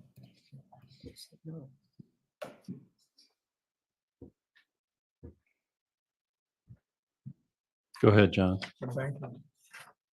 I'd just like to say that I think that your legal risks are far beyond your financial risk here, and really building the table of your legal risk and future expenses, especially regarding legal risk, are far outstrip anything that could be involved in your investment policy. So I would love to see this sort of time converted to that use. Thank you. Thank you. Chair Anderson, I see no other raised hands. Thank you. All right. You need to Yeah, entertain a so- motion to adopt. Yeah. Any motion from the I would move approval. directors? I'll second it, since I heard John Tilly. Okay. Roll call Need a vote. vote, roll call vote, yeah. Is this a roll call vote? You can. Okay. Director Oglesby? Director Eisenhart? Aye. Director Paul? Yes. Director Edwards? Yes. Vice Chair Riley? Aye. Chair Anderson? Yes. Motion carries 6 ayes, 1 absent. Thank Excellent you. presentation. Thank you. Yeah. Good job. All right, Madam Chair, this next item is to consider approval of a job description, salary range, and authorize a search for an assistant general manager. The staff report is pretty descriptive. This is something that we began discussing over a year ago, and then became a stated strategic objective of the board as a result of our workshop in March. And here it is finally in front of you. Took a little while longer than expected. The job description is based on other similar job types. I mentioned some of the agencies in the report.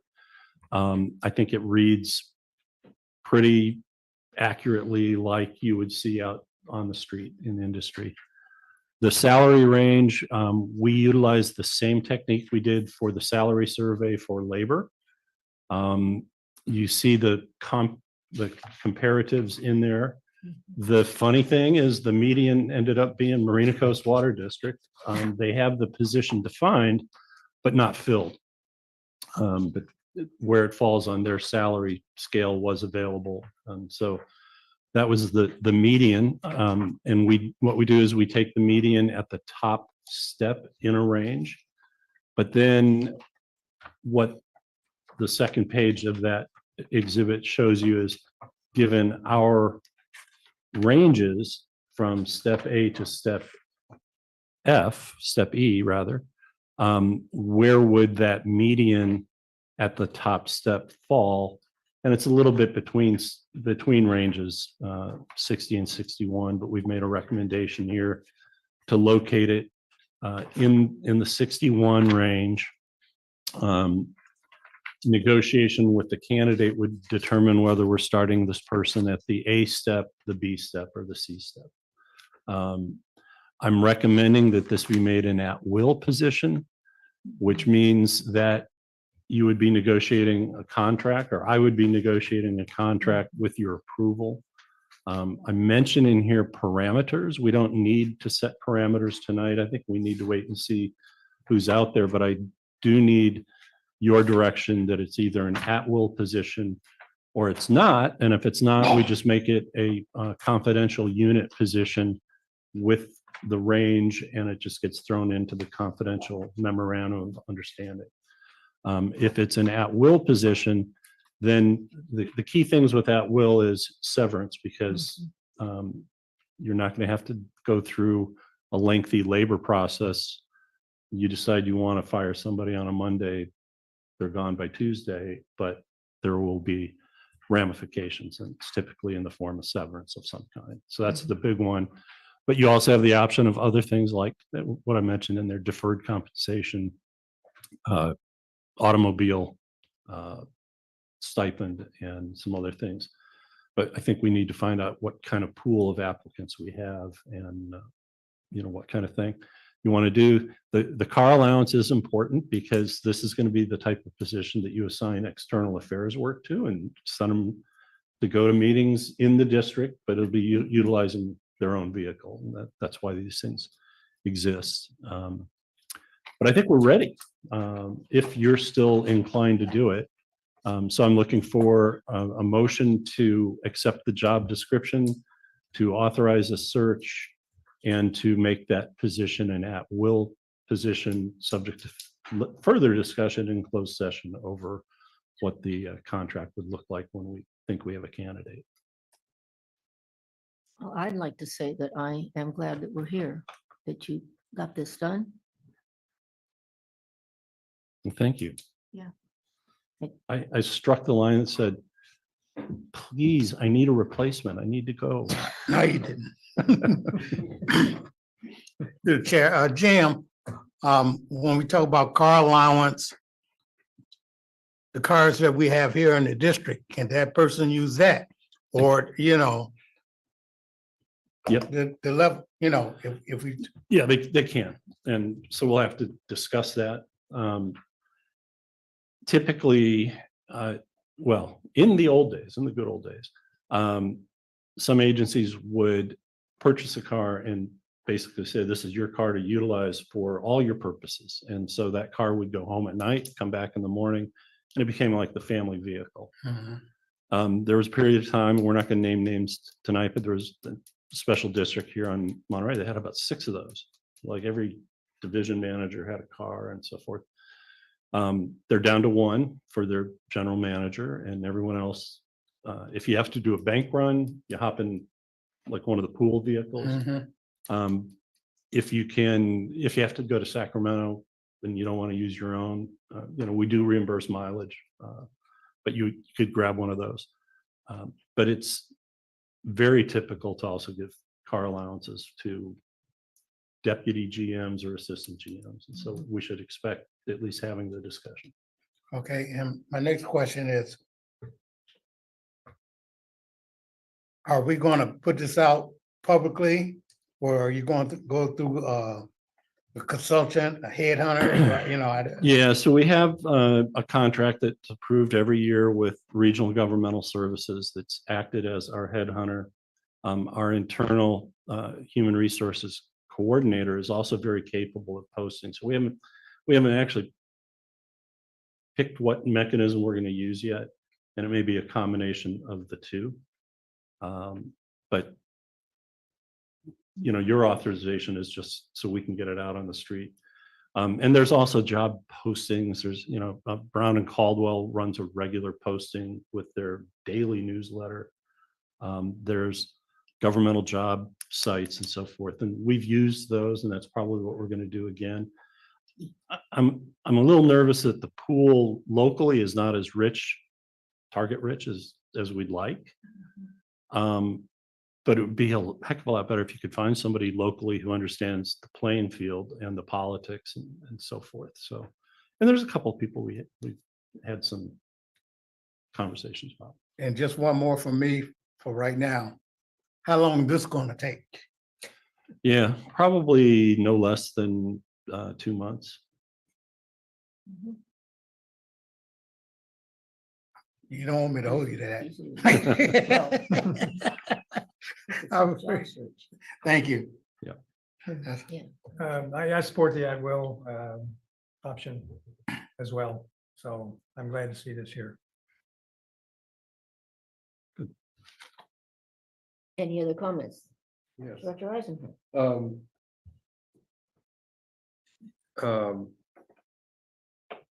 Do you see this, my sense is, what I'm getting sort of unspoken is, we gotta make sure this is a fit.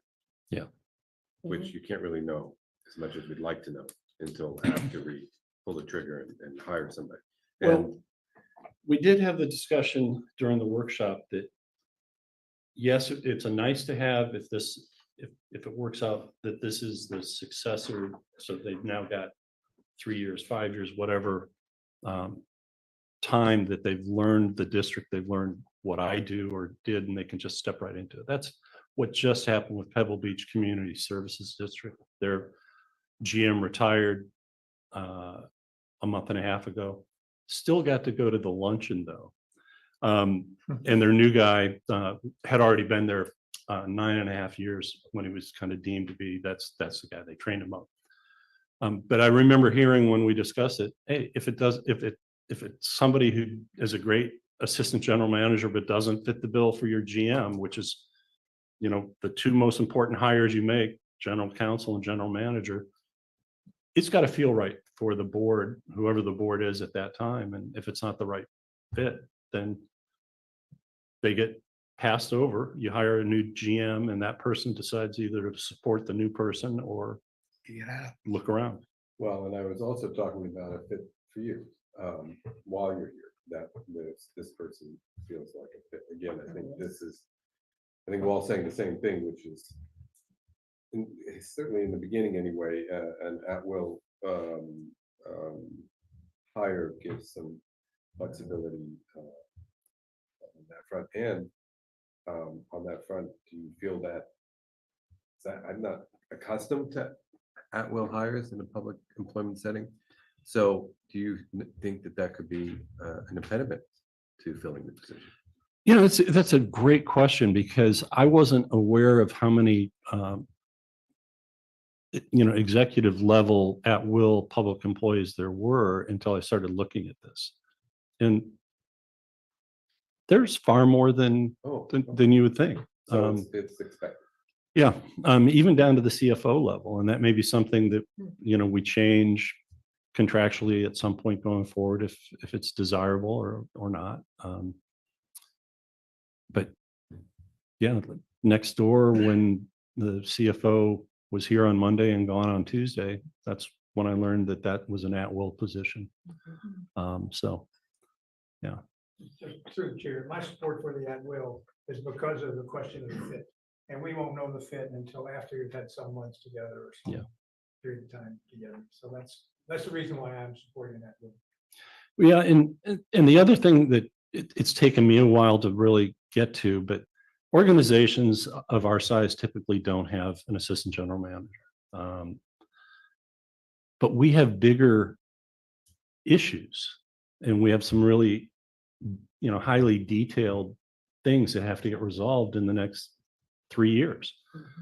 And so there is kind of that, a little bit of attention deficit that happens on some things. You're either really deep into the one or two things that are detailed and take time, or you're really good with the other 8 things that are the day-to-day. And it's hard to do both. And I'm beginning to understand that. I've harbored this notion of a lower level data analyst because we've got a lot of requirements that we're now taking on, but also requirements of the state, presently on CalAm, but if we were to acquire them, that will be on us. That's, obviously would require somebody, but for now I can have this new AGM at least coordinate the dashboard and have the different 3 or 4 people in the organization produce the data, but we've got to get better at just organizing our data and being, able to answer the question. Simple questions. What's the population of the service area?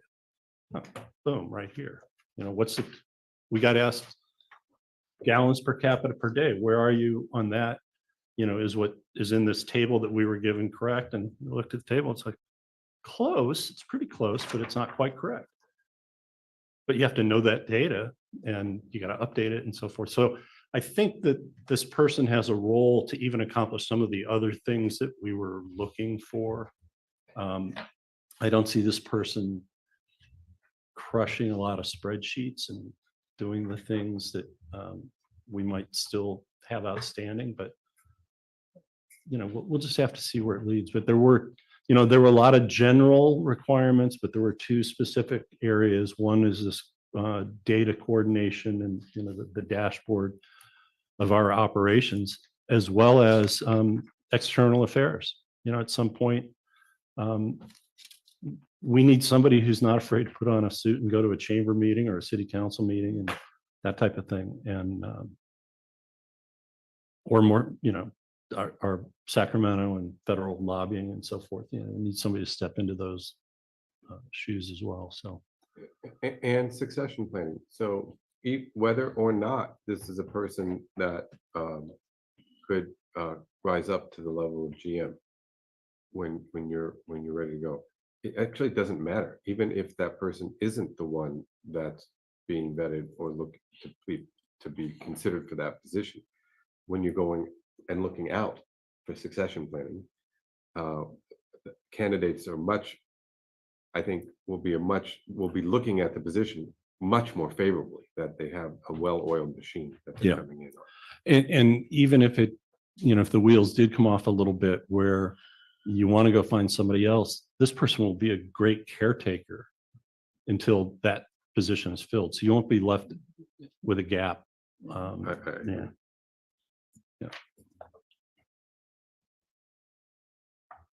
Right, which is why I don't, for me personally, I don't have an issue that we're a small organization that you normally don't see an AG role in this particular organization.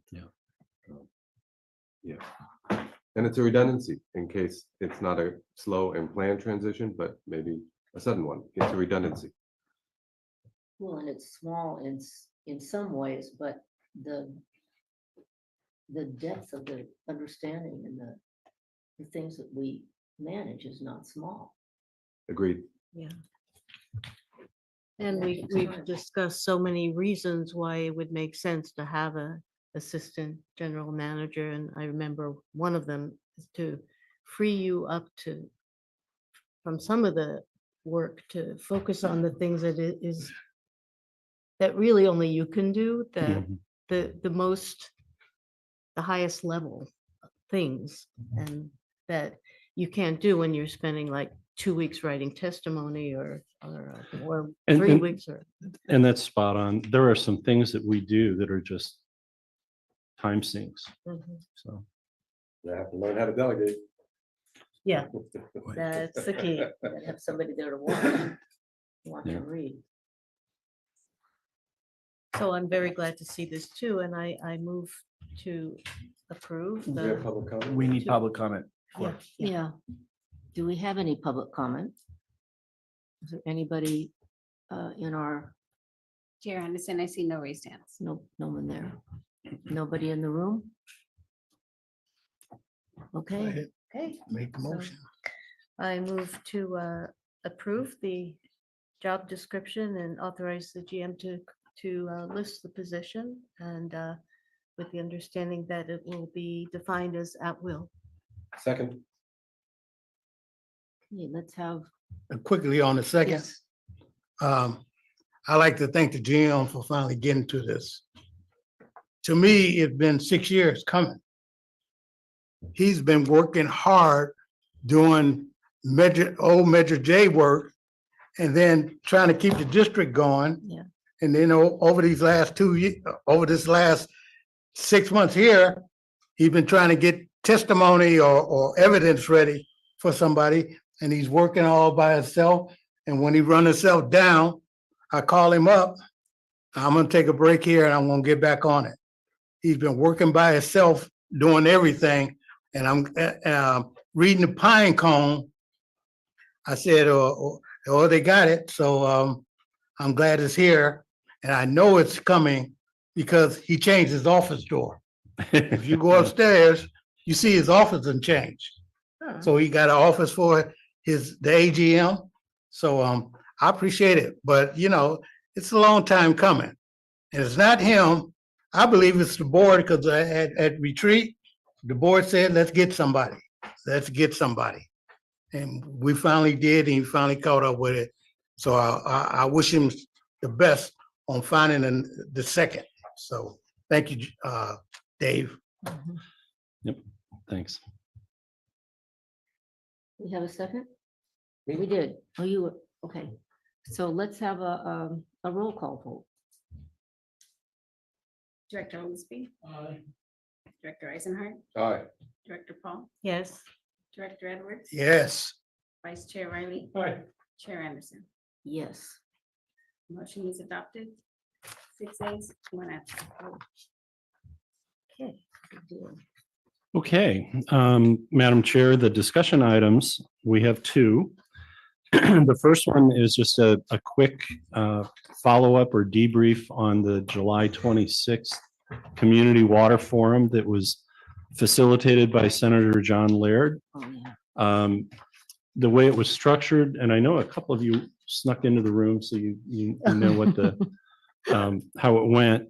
But it was structured with introductory remarks by the senator, followed by the Deputy Director of Water Rights, Mr. Eric Ekdahl from the State Water Board, giving an overview of what is the CDO, how did we get there, began kind of with the Order 9510 and where we stand today. And he also reinforced a couple of policy issues, one of which is their job is to regulate water use, and the fact that housing is important is not paramount to their decision making, and there's no middle ground.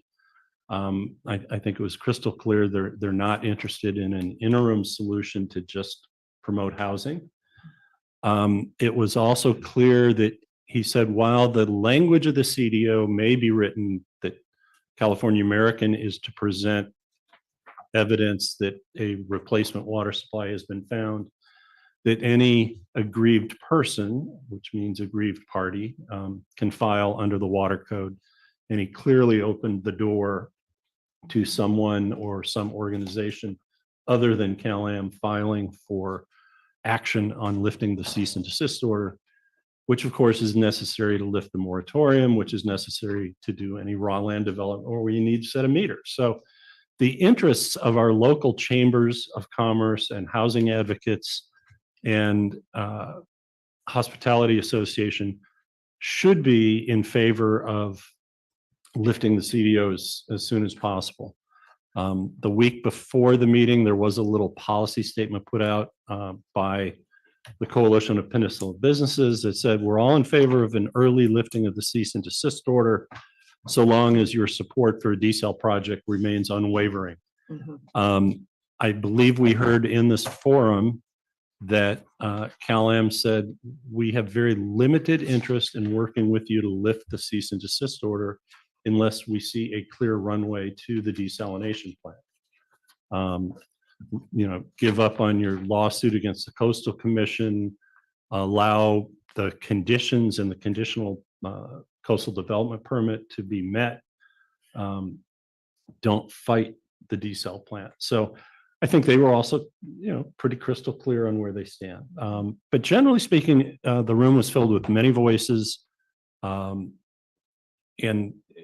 the truths that came out of it are, we don't all agree on supply and demand. We don't all agree on whether there are sufficient water supply resources today to meet the next several decades, or if we need a desal plant within the next 4 to 5 years. The simplicity of our goal as a district is, doesn't matter which set of facts you believe. If a desal plant is needed, there's plenty of surplus water for the next many years from the Pure Water Monterey expansion to serve as a bridge to the desal plant.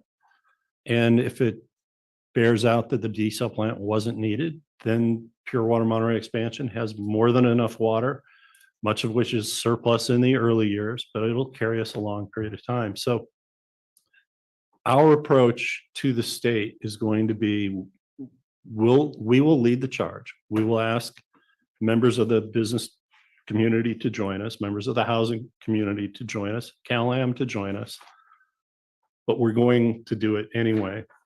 Now the question is just, do we wait for the decision on the supply and demand study from to be released?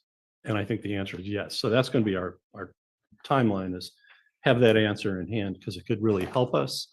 And one of the other takeaways from Mr. Ekdahl was, if the State Water Board has to do analysis of its own, it's probably going to take longer than if the PUC answers these questions in a satisfying way. The key thing for the community is CalAm's not been in violation of the CDO for 3 years. It'll be 4 years come the delivery on the Pure Water Monterey expansion. And if you read the numbers and understand the numbers, and hopefully maybe even a good decision from the PUC,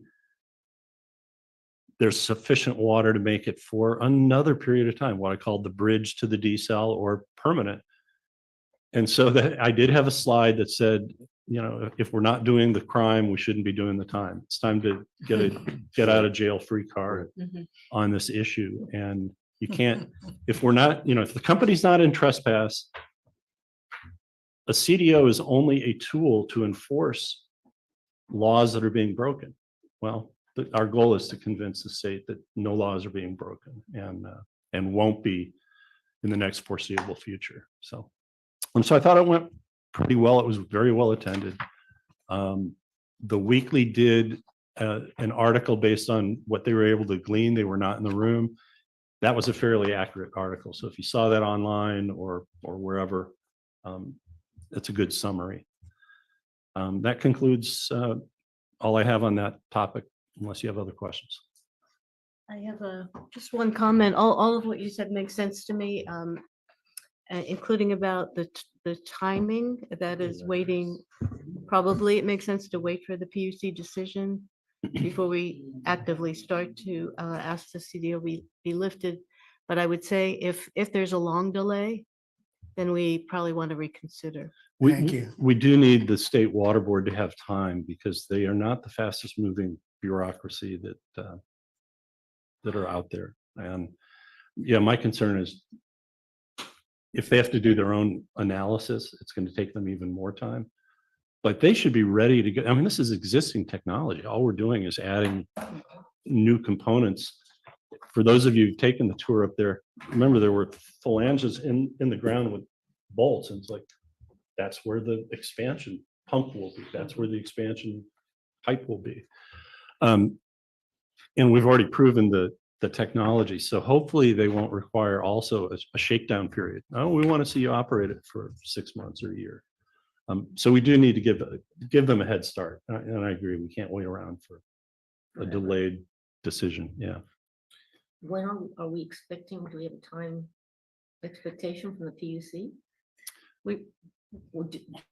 Yeah, we're hoping to have a proposed decision this summer.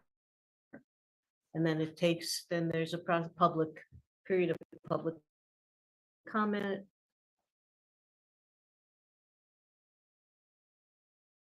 And it could take longer if a commissioner decides to write an alternate proposed decision, so a few more months. But, you know, if there's, it's almost the end of summer, so far no proposed decision. If it doesn't come, within another month or two, I consider that a kind of unexpected delay. Wouldn't you? Yeah, and our original timeline was October to the state. So it almost matches up, but yeah, if they haven't gotten a proposed decision out in draft form, I think we need to file anyway. I mean, we have to write an actual formal petition. So we've got some work to do on our side that we need to probably get started on, and then we can just sit on it until we see if the decisions happen or not. But yeah, I wanted to give the state water board a year, but you know, if it's 10 months or 9 months, it's still pretty good. Well, how long has it been with the PUC? Oh, my goodness. We entered phase 2 in December of 2022. It was challenged. So the phase 1 process got closed out March 30th of 2023 with the signing of the water purchase 2020. Yeah. But phase 2 had already started in earnest before that. So it's been a couple of years. So just on the timing issue, you expect the decision or proposed decision this fall? Because my concern is, I don't think PUC will do a complete job on analyzing the differences between the water supply numbers. Yep. I don't think they'll do that. I think they'll pick and choose whatever numbers they will support the decision that they want to make, which leaves the other numbers out, which I think are going to be our numbers. And so that only adds more time, because the longer it takes for the PUC to make even a proposed decision, the longer that takes, the longer the second step is going to take, because it gets started later. And the second step would be still going to the State Water Resource Control. Yep. Anyway, that's my good tidings. Well, let's just say the PUC proceeding could get bogged down for a number of reasons. So for example, if things went as you're expecting, we would file applications for a hearing, other parties would file applications for a hearing, that would take another 6 months to decide, then it might be appealed. I mean, it could get bogged down for a lot of reasons. But meanwhile, if we get the expansion up and running and it's producing, that we're still building the track record of Pure Water Monterey producing, and then the expansion working, and meeting demand. Yeah, and our goal would be, even before that switch gets flipped, to already be in front of the State Water Board. And if we're not there with a proposed decision or a decision, then we'll also package up our numbers again and sit there and try to, be evangelical to those guys, same way we were to the PUC, and just say, look, either they're going to punt, they punted, or they didn't get it right. And I've discussed these scenarios with staff at the state board, that we may have to come and, if we don't get the answer we want, we're still going to stick to our guns and say, there really is enough water, and here's what was missed, all the things we're trying to tell in ex parte communication. But that these numbers show there's enough water. If we're not in trespass for the last 4 years, and we're not going to be for the next 6 years, what do you need? State board. It's at least clear that there's going to be this window here, and God bless them if they get their desal plant done. It'll be done before that 6th year or whatever, but trust these numbers for this period of time. And if we have to argue that in front of their staff, we'll do that. We want to put the time in, because it's ridiculous to sit here and tell mayors and city managers you can't build the houses you want to build. You can't do the job growth that you're expecting. So it's time. It's just time. Okay, I guess meeting is, No, there's one more. I'm sorry. Public What did I comment on that miss? item, Madam Chair. Public comment, please. Public comment? And what item is this? Discussion. We just talked This is about discussion item number 14. 14. We were just on 14. So Chair. is there any public comment? Yes, Chair Anderson, I see Melody Crislop. We're done. Public is Okay. quiet tonight. Yes, they are. Melody, did you have public comments? Yes, I do. I also attended the State Water Board meeting, and I just wanted to say that I thought Dave Stoll and Paul Shudo did a brilliant job of making the case. I thought Callahan looked very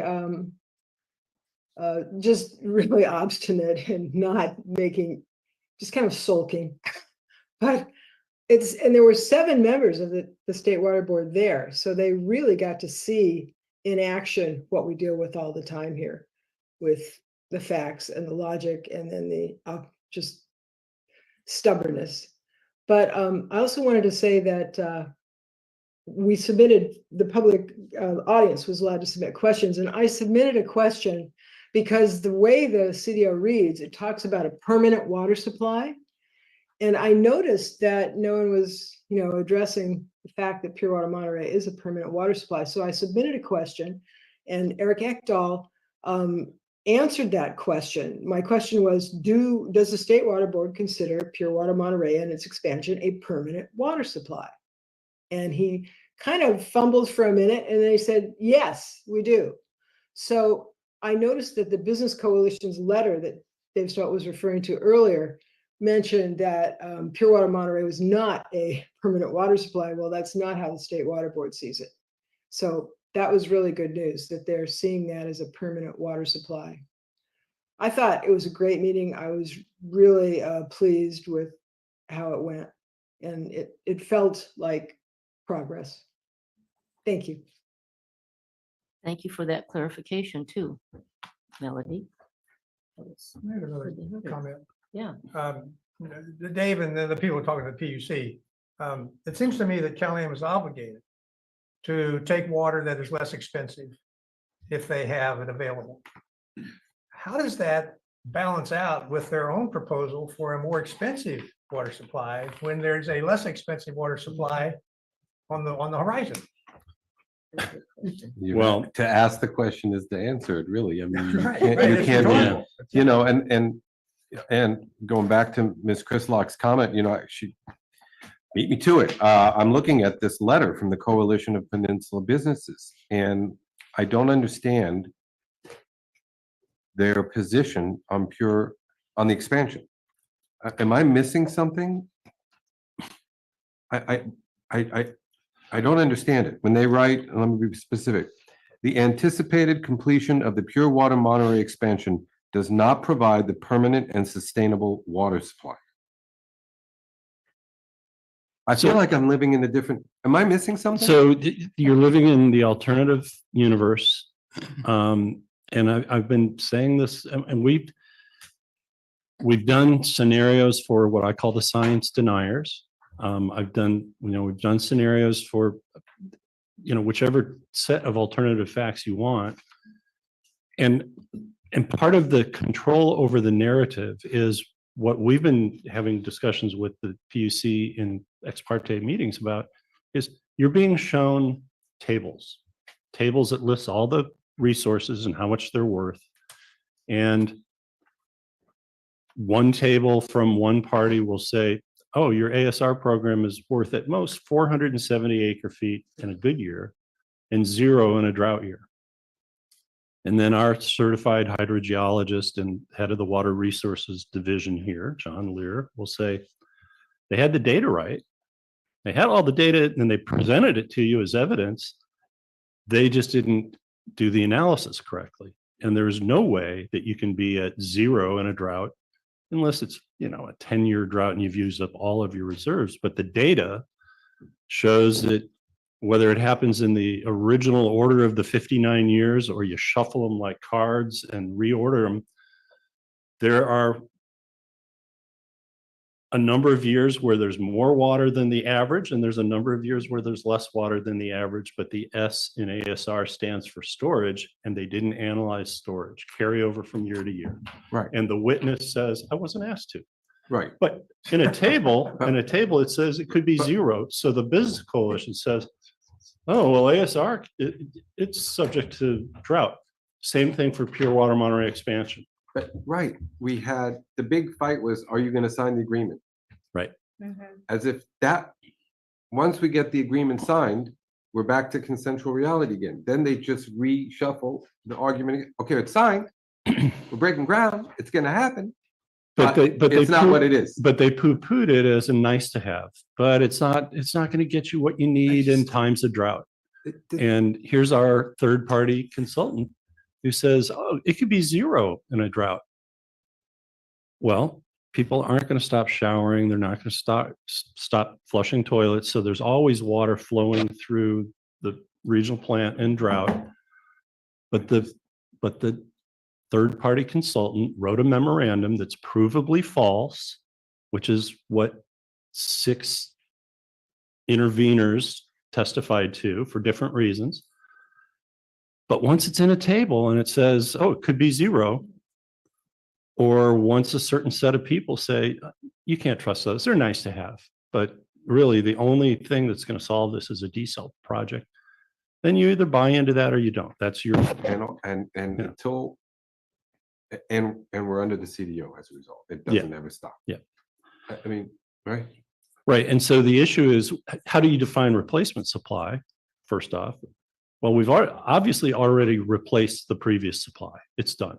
So anyway, this is a comment. Yeah. Well, I'm done. are we all done? I'm done. Okay. I'm just trying to figure, I don't want nobody to accuse us of not being on number 14 itself. Yeah. Right? This is, what we should do is have these discussions on agendized item. All we gotta do is ask for the discussion on this issue. Don't try to fit it in because you don't see it. And I'm not talking about this time, I'm just talking about, if you guys want to talk about it, we can talk about it every month. But if you start talking about it and it's not on the agenda, you're going to run yourself into a problem. And so I would ask our general counsel to raise his hand when he sees that happening. You're absolutely right. So I suggest we move on to item 15, the last item on the agenda. And I guess we can ask, do you want to do item 15 or defer item 15? I know Water Demand Committee wanted to do it, given the hour. Hey, put it out there for that water allocation. All right. That's what we can do. So Sarah, bring it up. And the topic is the ongoing allocation of new supply, what we're calling the 2024-2025 water allocation process. And next slide, please, Sarah. And so water allocation, while it kind of lives in the Water Demand Committee's domain, it really is equal parts supply related and demand driven. On the supply side, we have this new Pure Water Monterey expansion, 2,250 acre feet. Pretty much every year, except in years where the rubber dam doesn't come up, which would be a dry year or a drought year, whereby it would be about 300 acre feet shorter in the summer, some of which you can get back. Let me call it 345 acre feet of less water available in the summer, but you can get 200 of that back in the winter. So the difference between pure water expansion in a normal year and a dry year is it doesn't go to 0, it goes to 1965. So It's a slight difference. yeah, it's a lot different. And the people in charge of those numbers are the owner of the project, the operator of the project, the keeper of the data, the understander of the source waters. And the people who say it could go to 0 don't have a dog in that hunt. So it's very interesting dynamic. But anyway, so you've got this new supply. How much of that do we need to kind of, in our minds, set aside for current demand? So in other words, if we're not violating the cease and desist order, but we're doing so on the backs of carryover credits in the Seaside Basin or reliance on small water transfers or Sand City's desal plant, you don't want to be in a tenuous position. You want to make sure you've got more than enough. So there's a portion of this new supply that maybe we say is really allocated to current uses to bring us back to full replacement of our Carmel River uses. And then you ask the question like, well, how much do we want to set aside for drought or recharge on the Seaside Basin? Because now we're fully loaded. Now we've got our full set of resources, but maybe we haven't built storage up enough. So let's hold some back until we build storage up based on the operations of all the new supplies. So you look at the supply side. Then on the demand side, it goes back to all the same things we talked about. What's your 25, 30-year need? How fast are we going to get there? And then we've got these other parties, what I call the special entities, Navy, Army, Coast Guard, airport. Well, they don't fit in AMBAG growth forecasts. They don't have predictable forecasts. They don't have predictable internal policies. They don't have predictable leadership sometime. So we've asked them directly, what do you think you're going to build? When do you think you're going to build it? What will it take? So we have those that we can add in. And then not all is needed on day one, or not all need must be met on day one. And so we keep that in mind too, that, you know, it's like a starter kit. What do we need to get you started? So next slide, please.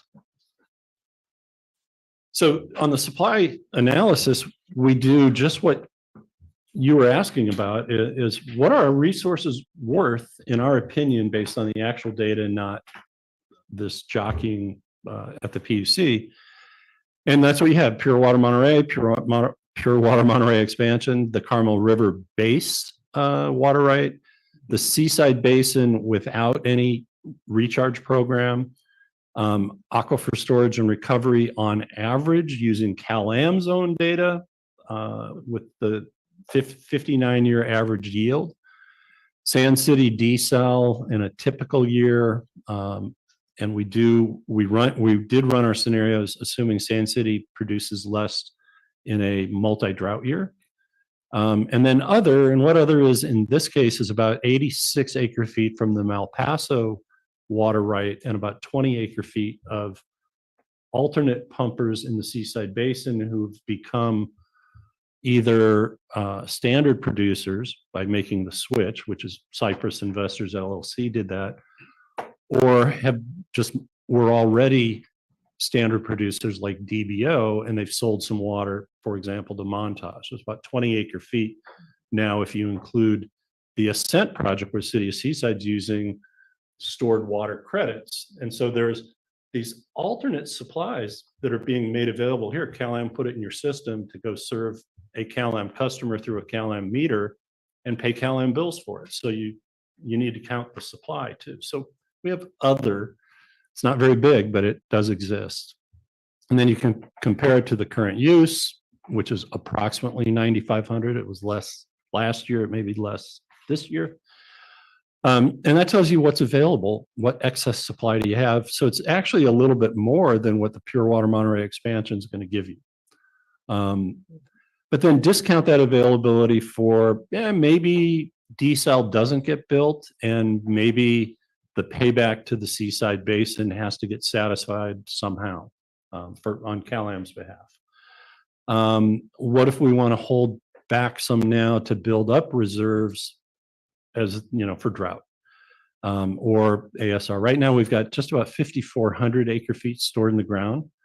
About 2,200 of that is the operating reserve for Pure Water Monterey, which could be used in a down year.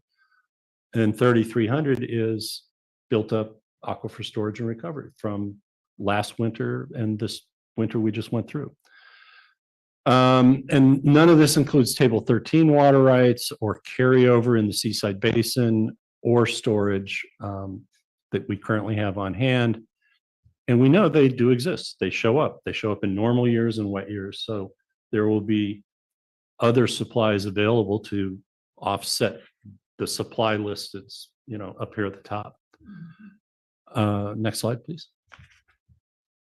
On the demand side, this is where it gets really detailed, and this is where we're going to spend quite a bit of time with the jurisdiction staff September 12th. So this coming Thursday, I will send out the 3-week reminder notice.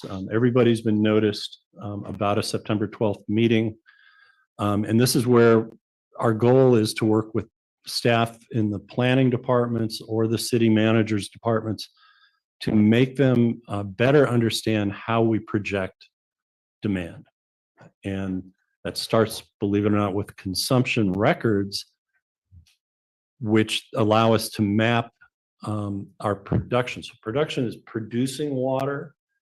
That's really what water supply is all about. It's how much water do you have that you can make available consumption is how do people use water? And the difference between the two is supposed to be losses, line losses, fire hydrant gets rolled over by a truck, things like that. But we want to use production, but all our good data is like, how much does Monterey use versus City of Seaside use? That's in consumption records, billing records. What's the difference between residential and non-residential? That's in billing records. So you learn a lot from billing records, but we remap it to production records. So that's as if saying, oh, every acre foot we take off the Carmel River goes a little bit to non-residential water use and a bigger bit to residential water use. So we're able to remap production in the same manner as consumption. And then we say, okay, that tells us what current use looks like. Let's assume future use is going to grow at the same rate as the AMBAG growth forecast as an objective third party. You apply those growth rates to residential for using population and jobs for non-residential. That gives you a 25-year forecast of water use. Then we have this issue of Old Fort Ord is served by Marina Coast, and some housing like Campus Town is going in the Old Fort Ord. So we need to make some adjustment for this future population not being in the Cal-Am service territory. So we make those kinds of adjustments.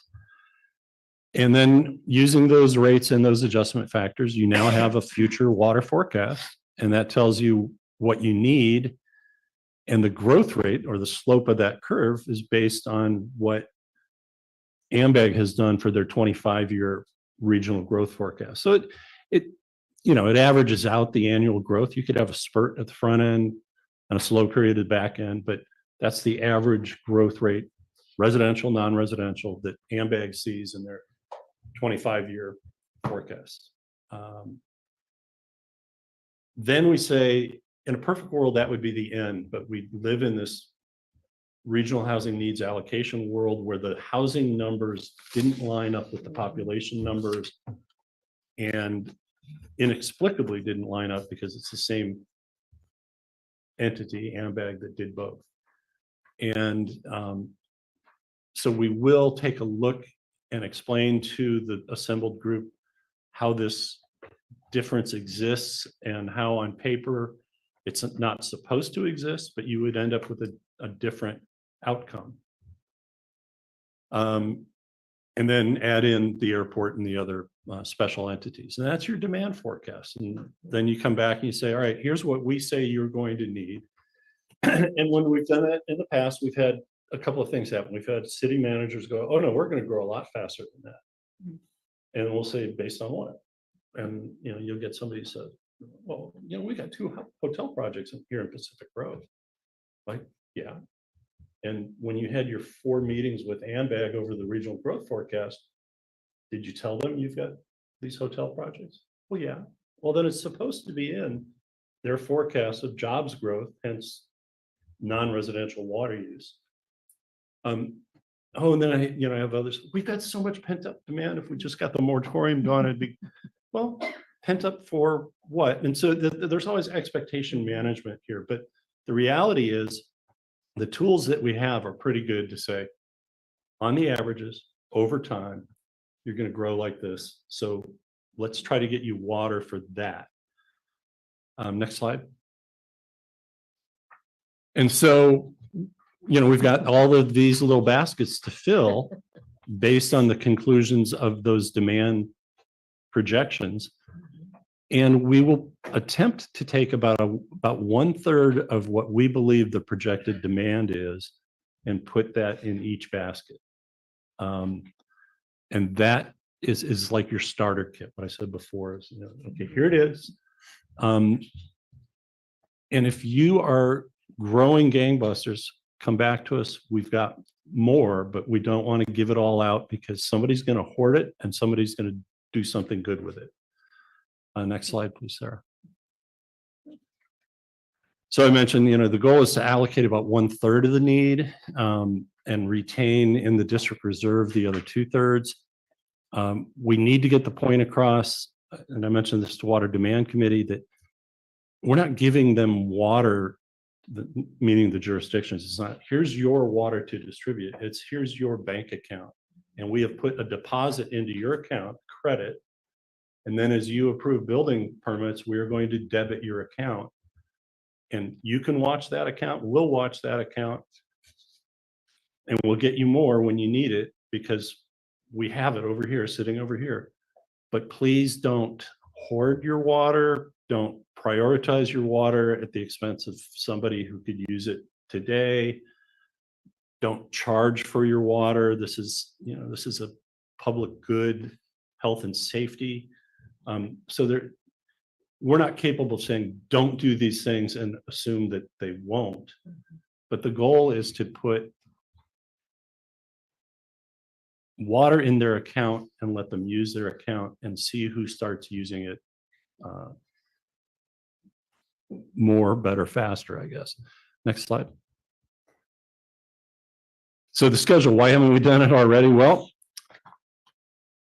a week ago today, the county released their final draft housing element, and it's supposed to have gone to the state, I think maybe today. And it was significantly changed. So I'm glad we waited because when you look at that housing cross-check, it was radically different. And about 4 weeks ago, the city of Monterey did the same thing. Their draft housing element had over 1,000 units here on Old Fort Ord South Boundary Road. Now that's considered buffer, and they moved all those units back into the urban core. Well, that's back into Cal-Am service territory. Fort Ord is Marina Coast service territory. So it's a minor issue that we would like to know about. So now we have them all in hand. And the other concern that we've had that kind of slowed our roll a little bit is we were doing a lot of this effort to let the cities know how much water they would have to work with so they could tell a developer like a Brian Slama on Garden Road, yeah, we're going to have enough water for that project. You can commit to getting started because it's not going to come online for over a year. Well, the water out of the expansion will be wet water, real water coming into pipes by the time that project's done. But then we got nervous about cities that might go, oh, I've got a remodel here. I can give them half an acre foot and they'll be done in 3 months. And there's no wet water behind the system. We didn't want them releasing paper water. And so, I think we're at a place where it's going to be later than we originally projected, but still much before the expansion project comes online. Next slide, please. And so September 12th is the technical advisory group meeting. I've got the city council schedules. We're going to try to present to every city council instead of inviting a subset of what we call our policy advisory committee, which would be one mayor or one city council member from each entity. Just go to each city and say, here's what we've done, here's what it's looking like. And then bring an ordinance in December for first reading and adoption in January. So it's probably 3 months before, or 3 months later than we portrayed it. Pure water expansion is not going to come online any sooner than August, September, October of next calendar year. So more than enough time to signal that you will have water. And then what I've been telling developers who've called, as well as some of the cities, our local permitting regime is going to release water permits. So if you have a site with an existing meter, you're going to be able to do your project. So the lifting of the moratorium remains an issue as long as the CDO is still in place. So large scale projects are going to struggle until we lift the CDO, which is why we had that other conversation about what its timeline is. And the definition of a large scale project? Something that's going to not get done until after the expansion comes online. But you still need the assurances that water is going to be there. But it still creates some uncertainty because if you have a controversial project that some local gadfly says, I don't like it, that's an intensification of use, and the cease and desist order is still in place, then they'll go run into the state water board and they'll say, oh, that district, they're releasing water and this thing's going to intensify use, and you can't do that under condition 2 of the existing cease and desist order. And then the State Water Board sends a letter that says, same thing they did at Garden Road when we got into the discussion about indemnification agreements with the city of Monterey. And it's like, there's still, there remains a problem as long as the CDO is in place, but there also remains, or there will be a solution for projects that have meters, or, you know, for example, the one Garden Road property, they're paying their monthly meter fee to keep the meter alive. In-N-Out Burger kept that meter alive for years, and we issued our permit. Apparently it was non-controversial, so no one complained to the state about having a new In-N-Out Burger on Del Monte. But we've always taken the approach that our permitting regime is ours. And that's where we butt heads a little bit with the State Water Board over this definition of an increase in use at an existing service connection, and never got the language resolved. We just agreed to quit talking about it. So in our world, we can then start supporting building permits with water permits. You bring your plans in, we look at it, we go, oh, yeah, we just determined that there's 2,200 new acre feet that are available right now. You have a meter, you have a project, do you have a water release form from your city? Have at it, go build. That's where we want to be basically the day we flip the switch on the expansion. And if the State Water Board's dragging its feet on lifting the CDO, then that's going to kill a few projects for whatever period of time, but it's still going to release water for new projects. The Naval Innovation Center, big project. When the drafty, okay, I have to be careful what I say. When the draft environmental document came out, there were some folks who said, hey, wait, there's no water. I'm like, no, we have water coming and you have existing meters.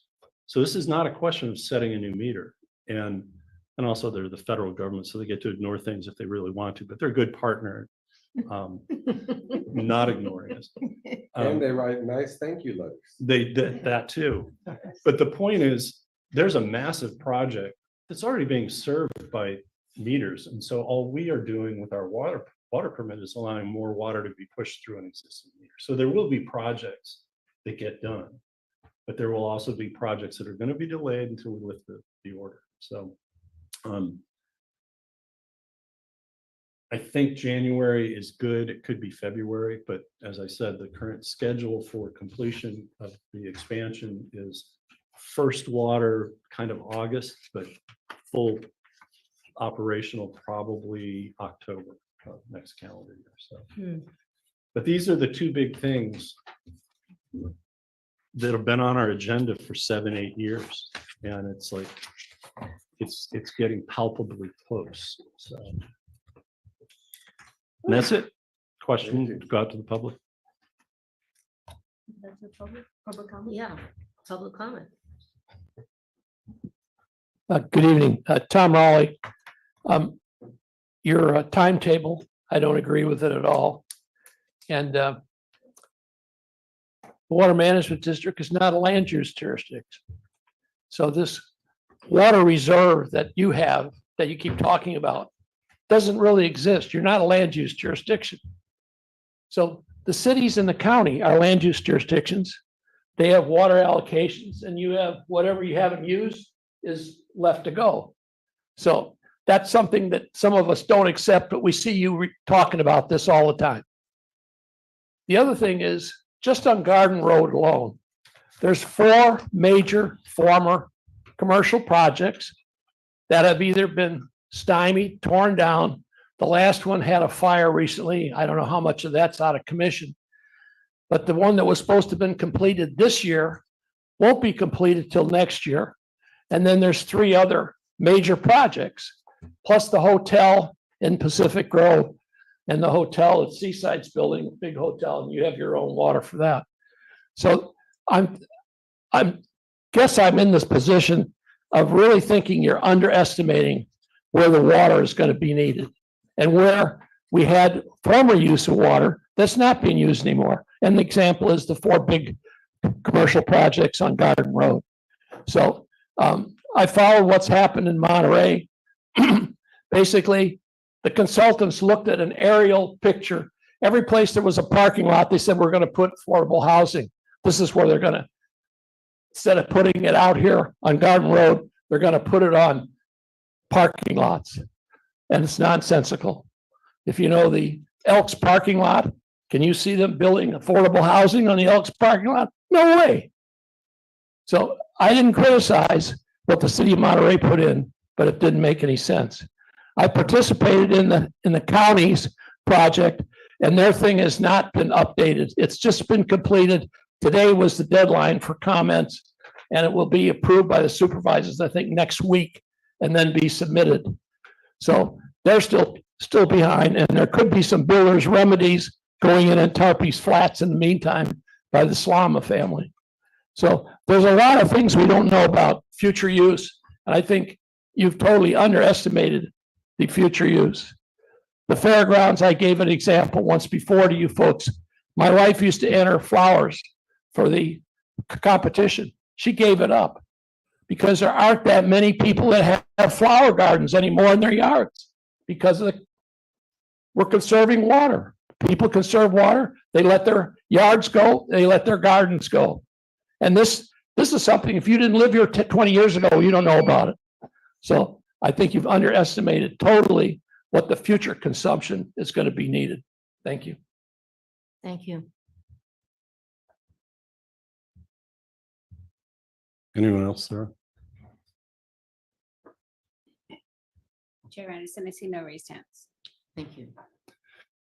And before we close, just to address a couple of points, not deeply, but I first did work for the district here in 1992. So I've been around and know your water issues quite intimately.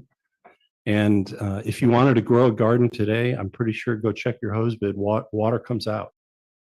So you're not likely to begin new gardening when water costs 60% more than it does today, when you could garden today at 60% less cost than in the future. So it's the price elasticity issue looms large, that if you've made a decision to forego an activity due to price, you're probably not going to bring that activity back when it costs 60% more. Just law of economics kind of thing there. And the 60% is coming from? The revenue requirement to pay for a desal plant on top of the current revenue requirement. Yeah. That's it. Yes. Through the chair. You know,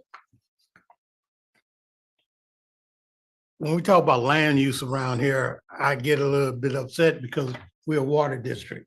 Matter of fact, it says water management district.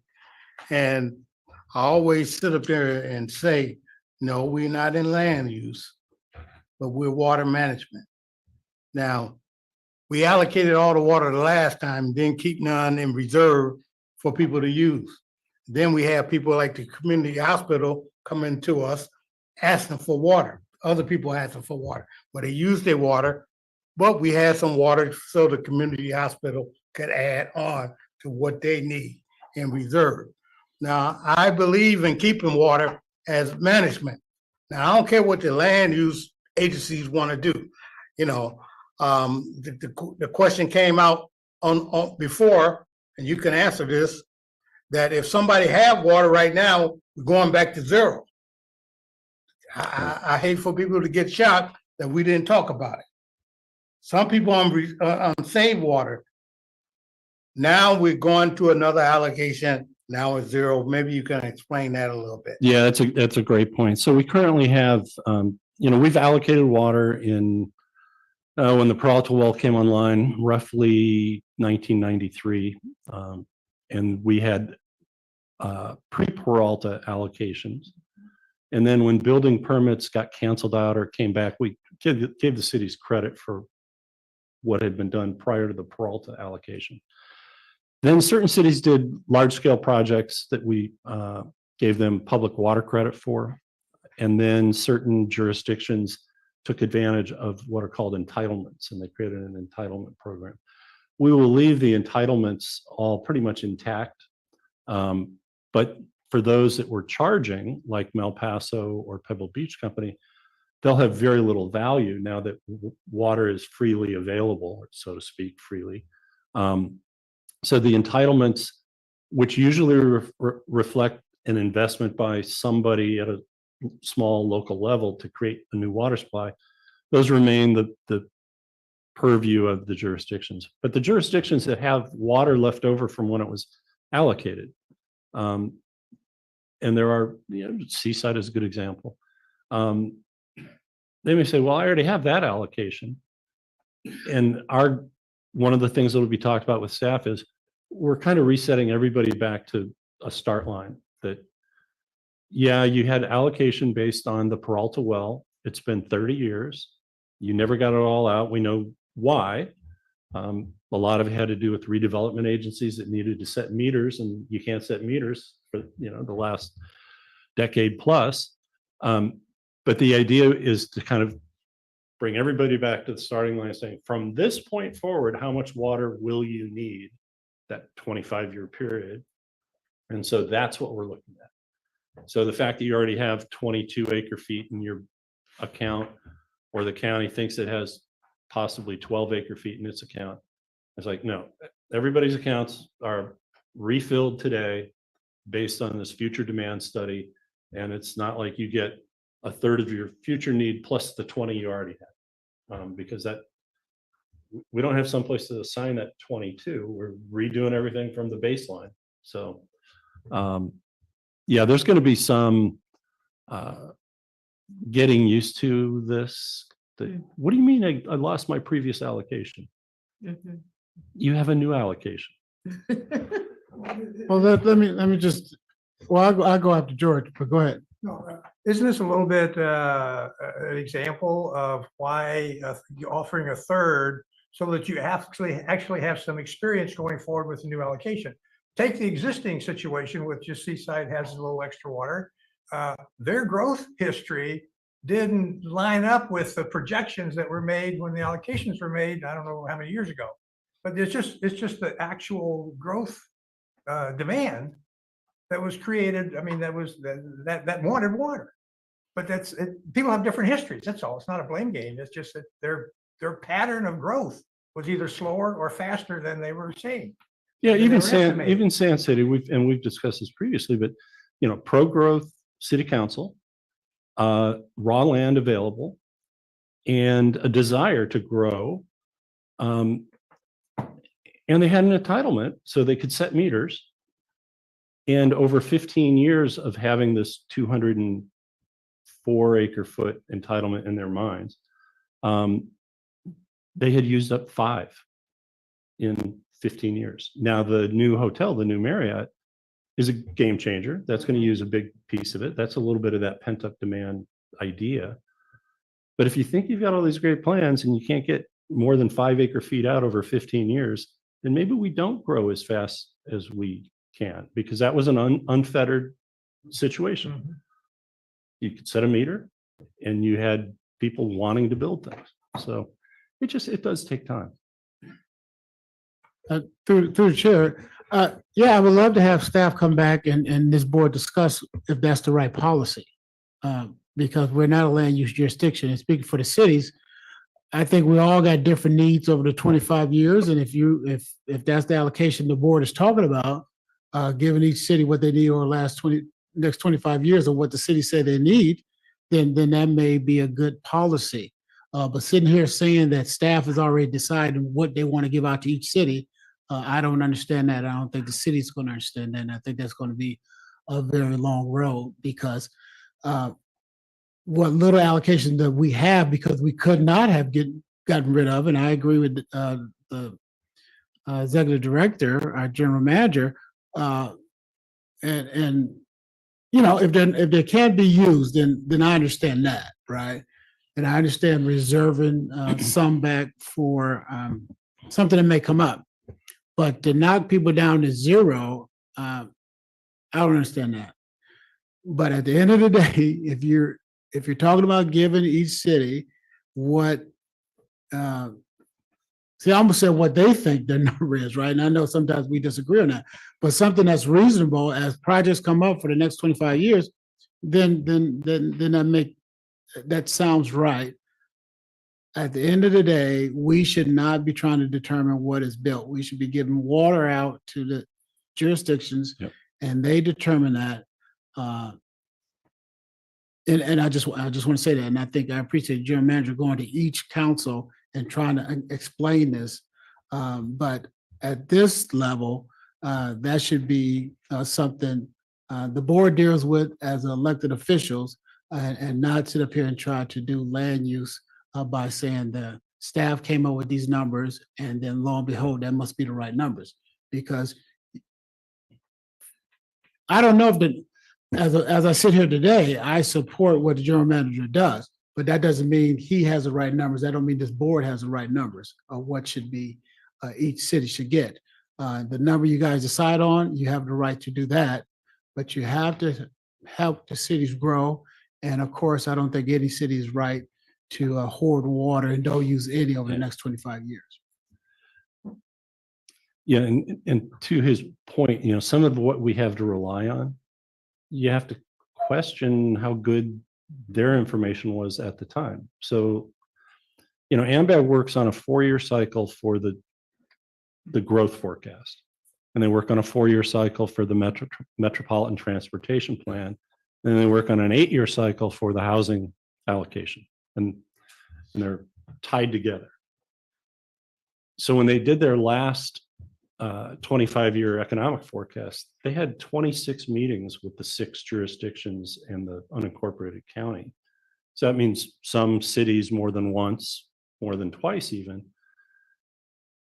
And that's where you're supposed to say what you're doing.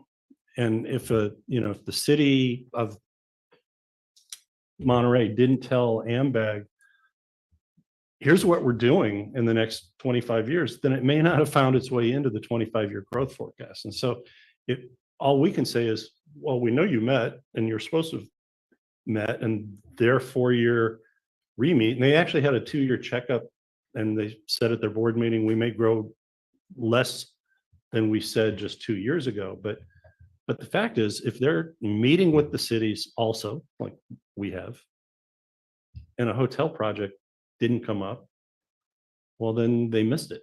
But if you have enough water for 25 years and you give them a third of that, then it should suss itself out a little bit by who's actually growing. I mean, nobody's going to get zero. And this is where the housing disconnect between the population thing bothers us, because Carmel, 25-year forecast adopted in 2022 said you're going to have 35 new people. And then the same organization adopts a housing forecast and says, but you need to build 349 new housing units. Well, if you build any part of that, you're going to have more than 35 new people. And so we're sitting there too. How do you balance those numbers? But we can only hope that when they had their meetings, AMBAG and City of Carmel, that City of Carmel said, here are all our plans. And we don't have many, which is how they got to 35 new people. But we don't know for sure.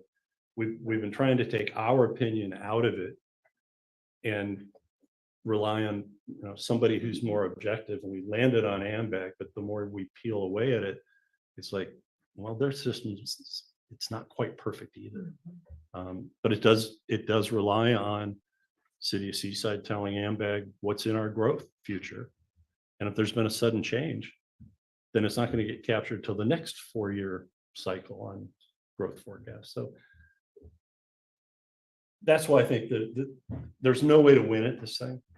And we just have to come down to something that's very orderly and makes logical sense as to how we got there. But that one logical disconnect between the housing allocation and the population forecast is one that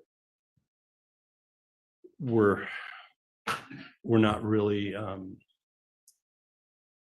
we don't know what the solution really is. And so that's the passage of time is the best thing. Have water in reserve so you can see who grows, and then give the neediest basket another another round. Well, it's such a big difference. The housing and the Yeah. population growth, it's such a large difference. If it was a small difference. And it's different in the opposite direction for certain jurisdictions too. Where they've been told they've got all this population, but oh, you don't need that many houses. Chair, you have a hand up. Yes, Chair Anderson. We do have a member of the public, the raised hand.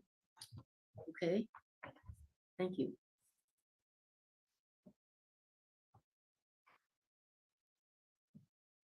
You may Hi, go can you hear me? ahead. Can you hear me? Hi. Yes. Yes. I'm Andy Myrick, Community Planning Manager with the City of Seaside. And I just wanted to just point out one thing. I don't know if you guys are aware of this or not, but you know, the director mentioned that you know, if jurisdictions were going to be able to use the water, they would have done it by now. The City of Seaside has not allowed, and as far as I can tell, has never allowed for water to be used for bathroom additions or anything like that. I just started a few years ago, and I found a wait list going all the way back to 1999 of people who were interested in doing, you know, bathroom add-ons and whatnot, and they have not been able to. And that's because the council was deliberately keeping water for those large community changing type projects instead of just these minor projects, which a lot of other jurisdictions were in fact doing. So I don't think it's fair to say that this one jurisdiction used all of its water, but this jurisdiction didn't, because I'm sure we could have used all of our water if we had just basically told people, you want to add a bathroom, go ahead. We could have easily have done that, but we chose not to, and that was not our inability to do it. That was a conscious decision. And then the second thing is, I would just say we shouldn't assume that the water should be used only for housing. There's also economic development projects as well. And so I just would like to mention that that should be taken into account in addition. Thank you. Yeah, and Andy's spot on, and he's on the invitation list for the meeting, so he's already plugged into the no. But the two issues that he raised are spot on, and this is our concern. We've been asked by others about, well, what if a city hoards it? Because that's what we've had. Or what if a city prioritizes? And even to date, we've had cities change their priority for what little water they had left, saying, okay, this much for ADUs. Okay, the ADU piece is up, no more ADUs. And so, you know, the next guy on the list who wanted to do his ADU got prioritized out. That's why, to Director Edwards' point, we're not going to be land use planners. We're going to say, you know, we're almost bankers. We're the water bank. Here, we put a deposit in your account, use it any way you like. And as you know, if I can give you some grandfatherly advice, don't just use it on one thing. Use it on economic development, use it on housing, use it on big housing projects, little housing projects, remodels, because we can get you more water. Just let's find out who's actually committed to growing. You know, so. Was that it for public comment? Well, through the chair, see, but that's my point. You know, we're talking about, we're not going to do land use, but then we give some grandfatherly advice on what we should do with it. And the board is going to have to make up their mind, what do they want to do? Are they in the land use, or are we in providing water? So we get an excellent example of what Seaside was trying to do, is not put ourselves in a position where we didn't have any. And so, no, we were not doing second bathrooms, because most of our community members, that's very expensive for them to do. They may come up with the money, but we're trying to do economic development. And so when you start off by saying, well, however you get these numbers and they were going to knock you down to zero, well, did you really give me anything? If you take away 20 and give me 30, how much did you really give me? 10. Yeah, right. And so you pat yourself on the back by saying you gave us 30 acre feet, right? Gave you $30, right? We're talking about bankers, right? Talking about $30. And so I would just ask to take that in consideration, but you know, some areas can use as much as you guys can give them. We have a lot of land, we have a lot of pent up need. But I understand the part about not giving it all away. I understand that. So that means you have to keep some for yourself as a district and then divide it up as you see fit. So I'm staying away from the word equally, right? But as you deem fit. So I would just say, think about that, have staff think about that, and then, supposed to talk to all the cities, and then the cities will respond to how they feel about this and how they understand this policy will be implemented.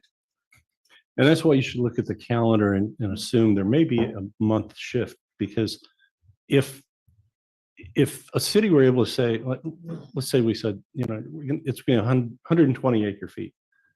And I said, wait a minute, I can show you 5 projects on my books. It's going to use 100 of that right away. Well, that's something we don't know.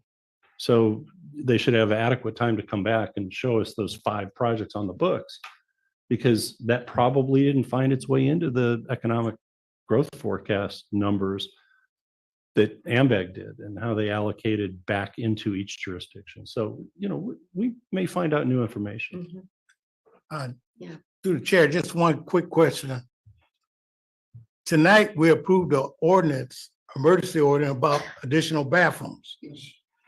The situation in Seaside end, they could use that, couldn't they? Not if, Without not if using, the city of Seaside's Department of Building says no. That's their land use law. okay, but They could change But if we- they wanted. ours is you don't need additional water to add the Right, bathroom. but the urgency ordinance was just simply a stopgap measure to close the loophole that we found, which was, if we say you don't have 2 bathrooms, you can get one and you don't need water for it. But we also say, if you take out fixtures, we'll give you credit for it. And some smart guy came in and said, I took out my fixtures. I need credit for that. He goes and builds the ADU. And then he says, oh, by the way, in my residence, I don't have 2 bathrooms, so I'd like to put a bathroom in. for okay. free." Right. So that's what that one Okay. was about.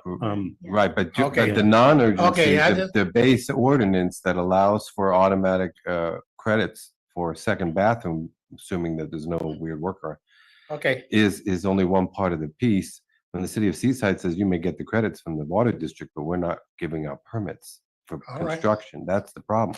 And I listened to the mayor, and I've listened to Andy, and I've listened to the general manager, and it is I don't know, something feels a little broken, because we have the water credits. We just want to give you the water credits. And then the municipalities put in those extra bathrooms, do the public works. But there's this resistance because there's this fear that you're still holding on to 2/3 of the water credits or the reserve. So you're not going to give it to us when we need it or whatever. And so municipalities have to make sure that other projects, not just bathrooms, are getting done. But then Seaside's sitting around with a lot of houses with only 1 bathroom, which affects those property values, right? And it's sad to me. It's sad to me when I heard Andy say that since 1990, whatever. Yeah, and There's a waiting and what list. you that's wanted- why- That's very, very sad to me. And so and when I hear, Mr. Raleigh say, hey, you're not a, but we're not. But in a direct way, we're not. Seaside's free to say, no, build your bathroom. Yeah. But they're not letting them. And That's not and that's us. our concern, though, that But it's you'll our have somebody. concern, right? And that's where the grandfatherly advice comes in. So there's this sort of, don't trying to say, no, build your bathrooms, come back. Yeah. We have reserves. And I don't know, maybe there's a messaging problem here. Oh, clearly, because, we've been doing this all in kind of our internal vacuum, and we haven't had that discussion yet. We haven't been in front of 5 angry council members at a city council meeting yet, and so I think, and he's not incorrect that I said, we might take current allocations and go to 0, but that doesn't mean you're going to end up at 0. It means we're restarting the baseline. So when we award what we think is a proper amount of water, well, is it enough? And we may have certain cities go, that is absolutely not enough. We're going to blow through that in 3 years.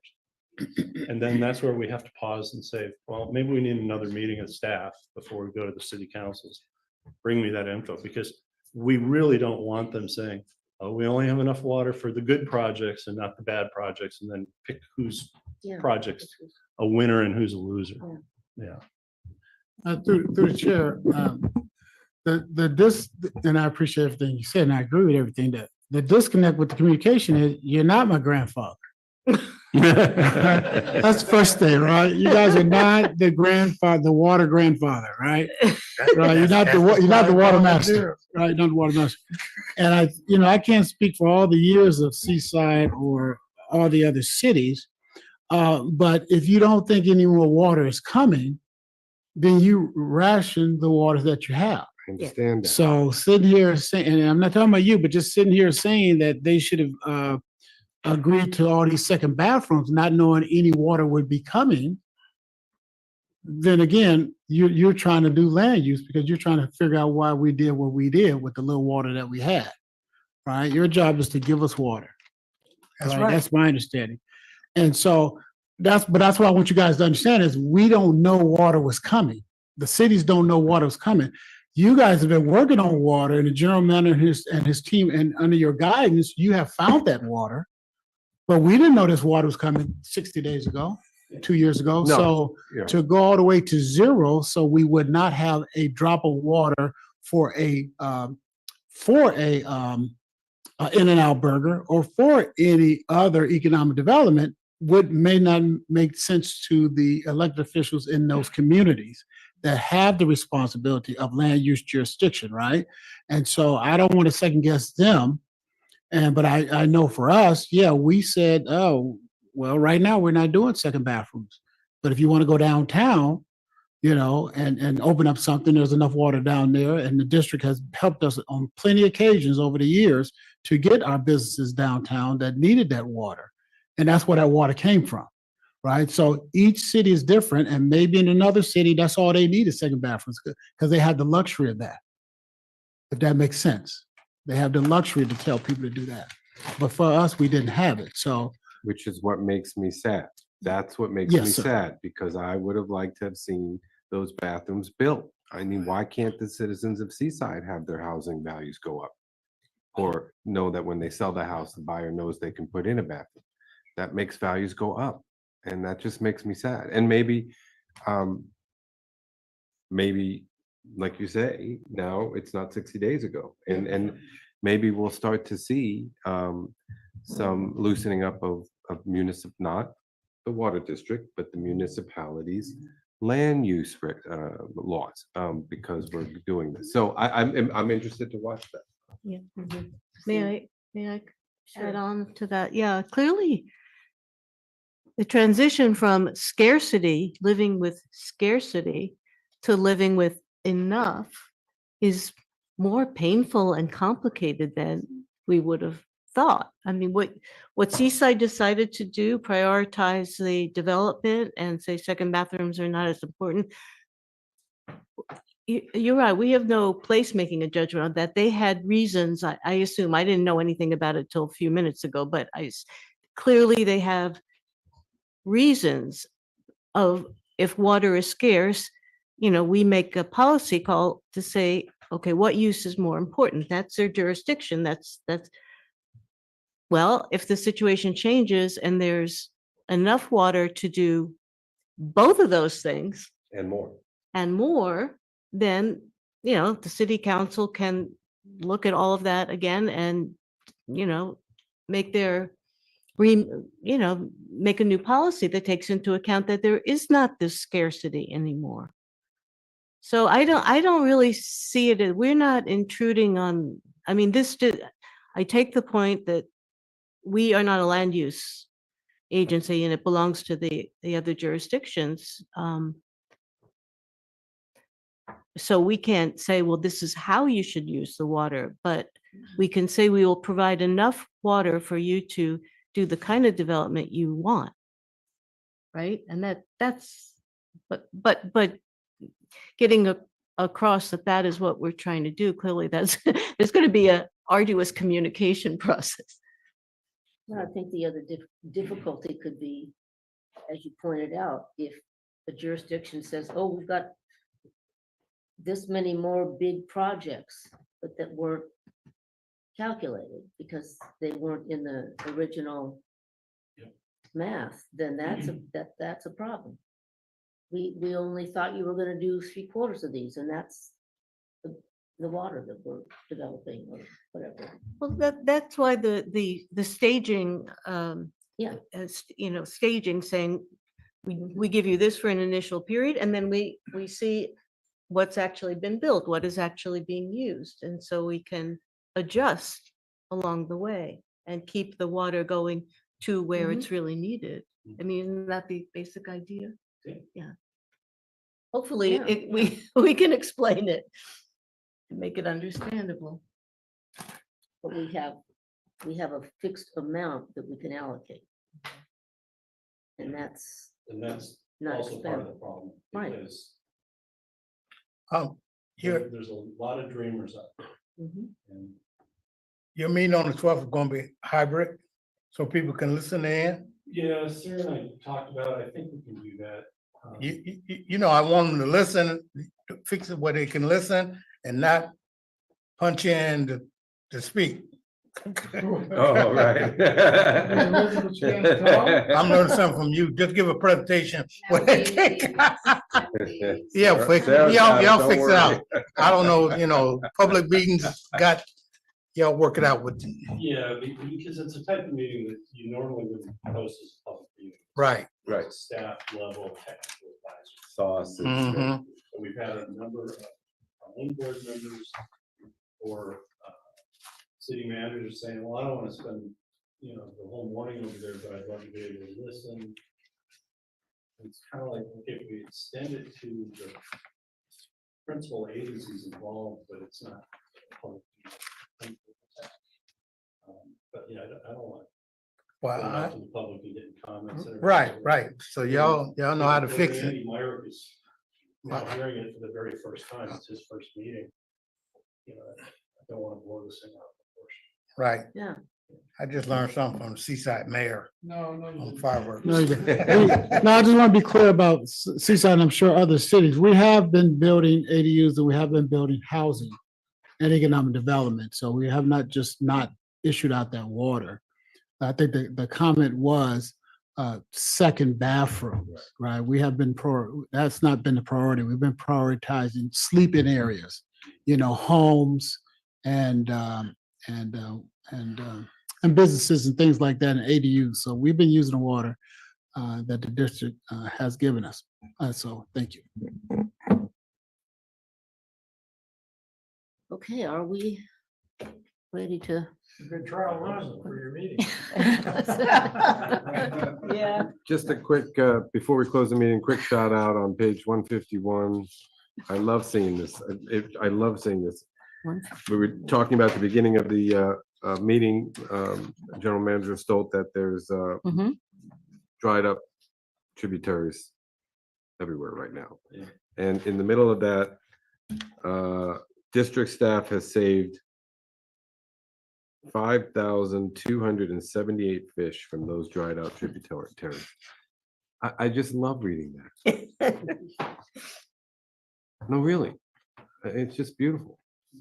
And thank you for that. And I don't know if we have staff on who's responsible for that, but We probably have one staff member whose team is involved in that. Thomas Thank is. you. Thomas Yeah, on it the is Tom? impressive. very, very, But I would imagine that some of that money comes from the money we collect for those, what's the word I'm looking for? Primarily through our user fee on that calendar. Yeah, And, that's called environmental stewardship. right. And bigger agencies than us do the same type of thing, sometimes bigger, sometimes smaller. They got people putting streams together. You ever drive up to the San Jose Airport and you got Guadalupe Parkway? yes, right yep, next to you? I know it well. A lot of the maintenance of the Guadalupe Creek is Santa Clara Valley Water District. Yep, I know that. Yeah, so Thomas, if you're there, if you can hear us, we're noticing. And Good we're- work. We're grateful.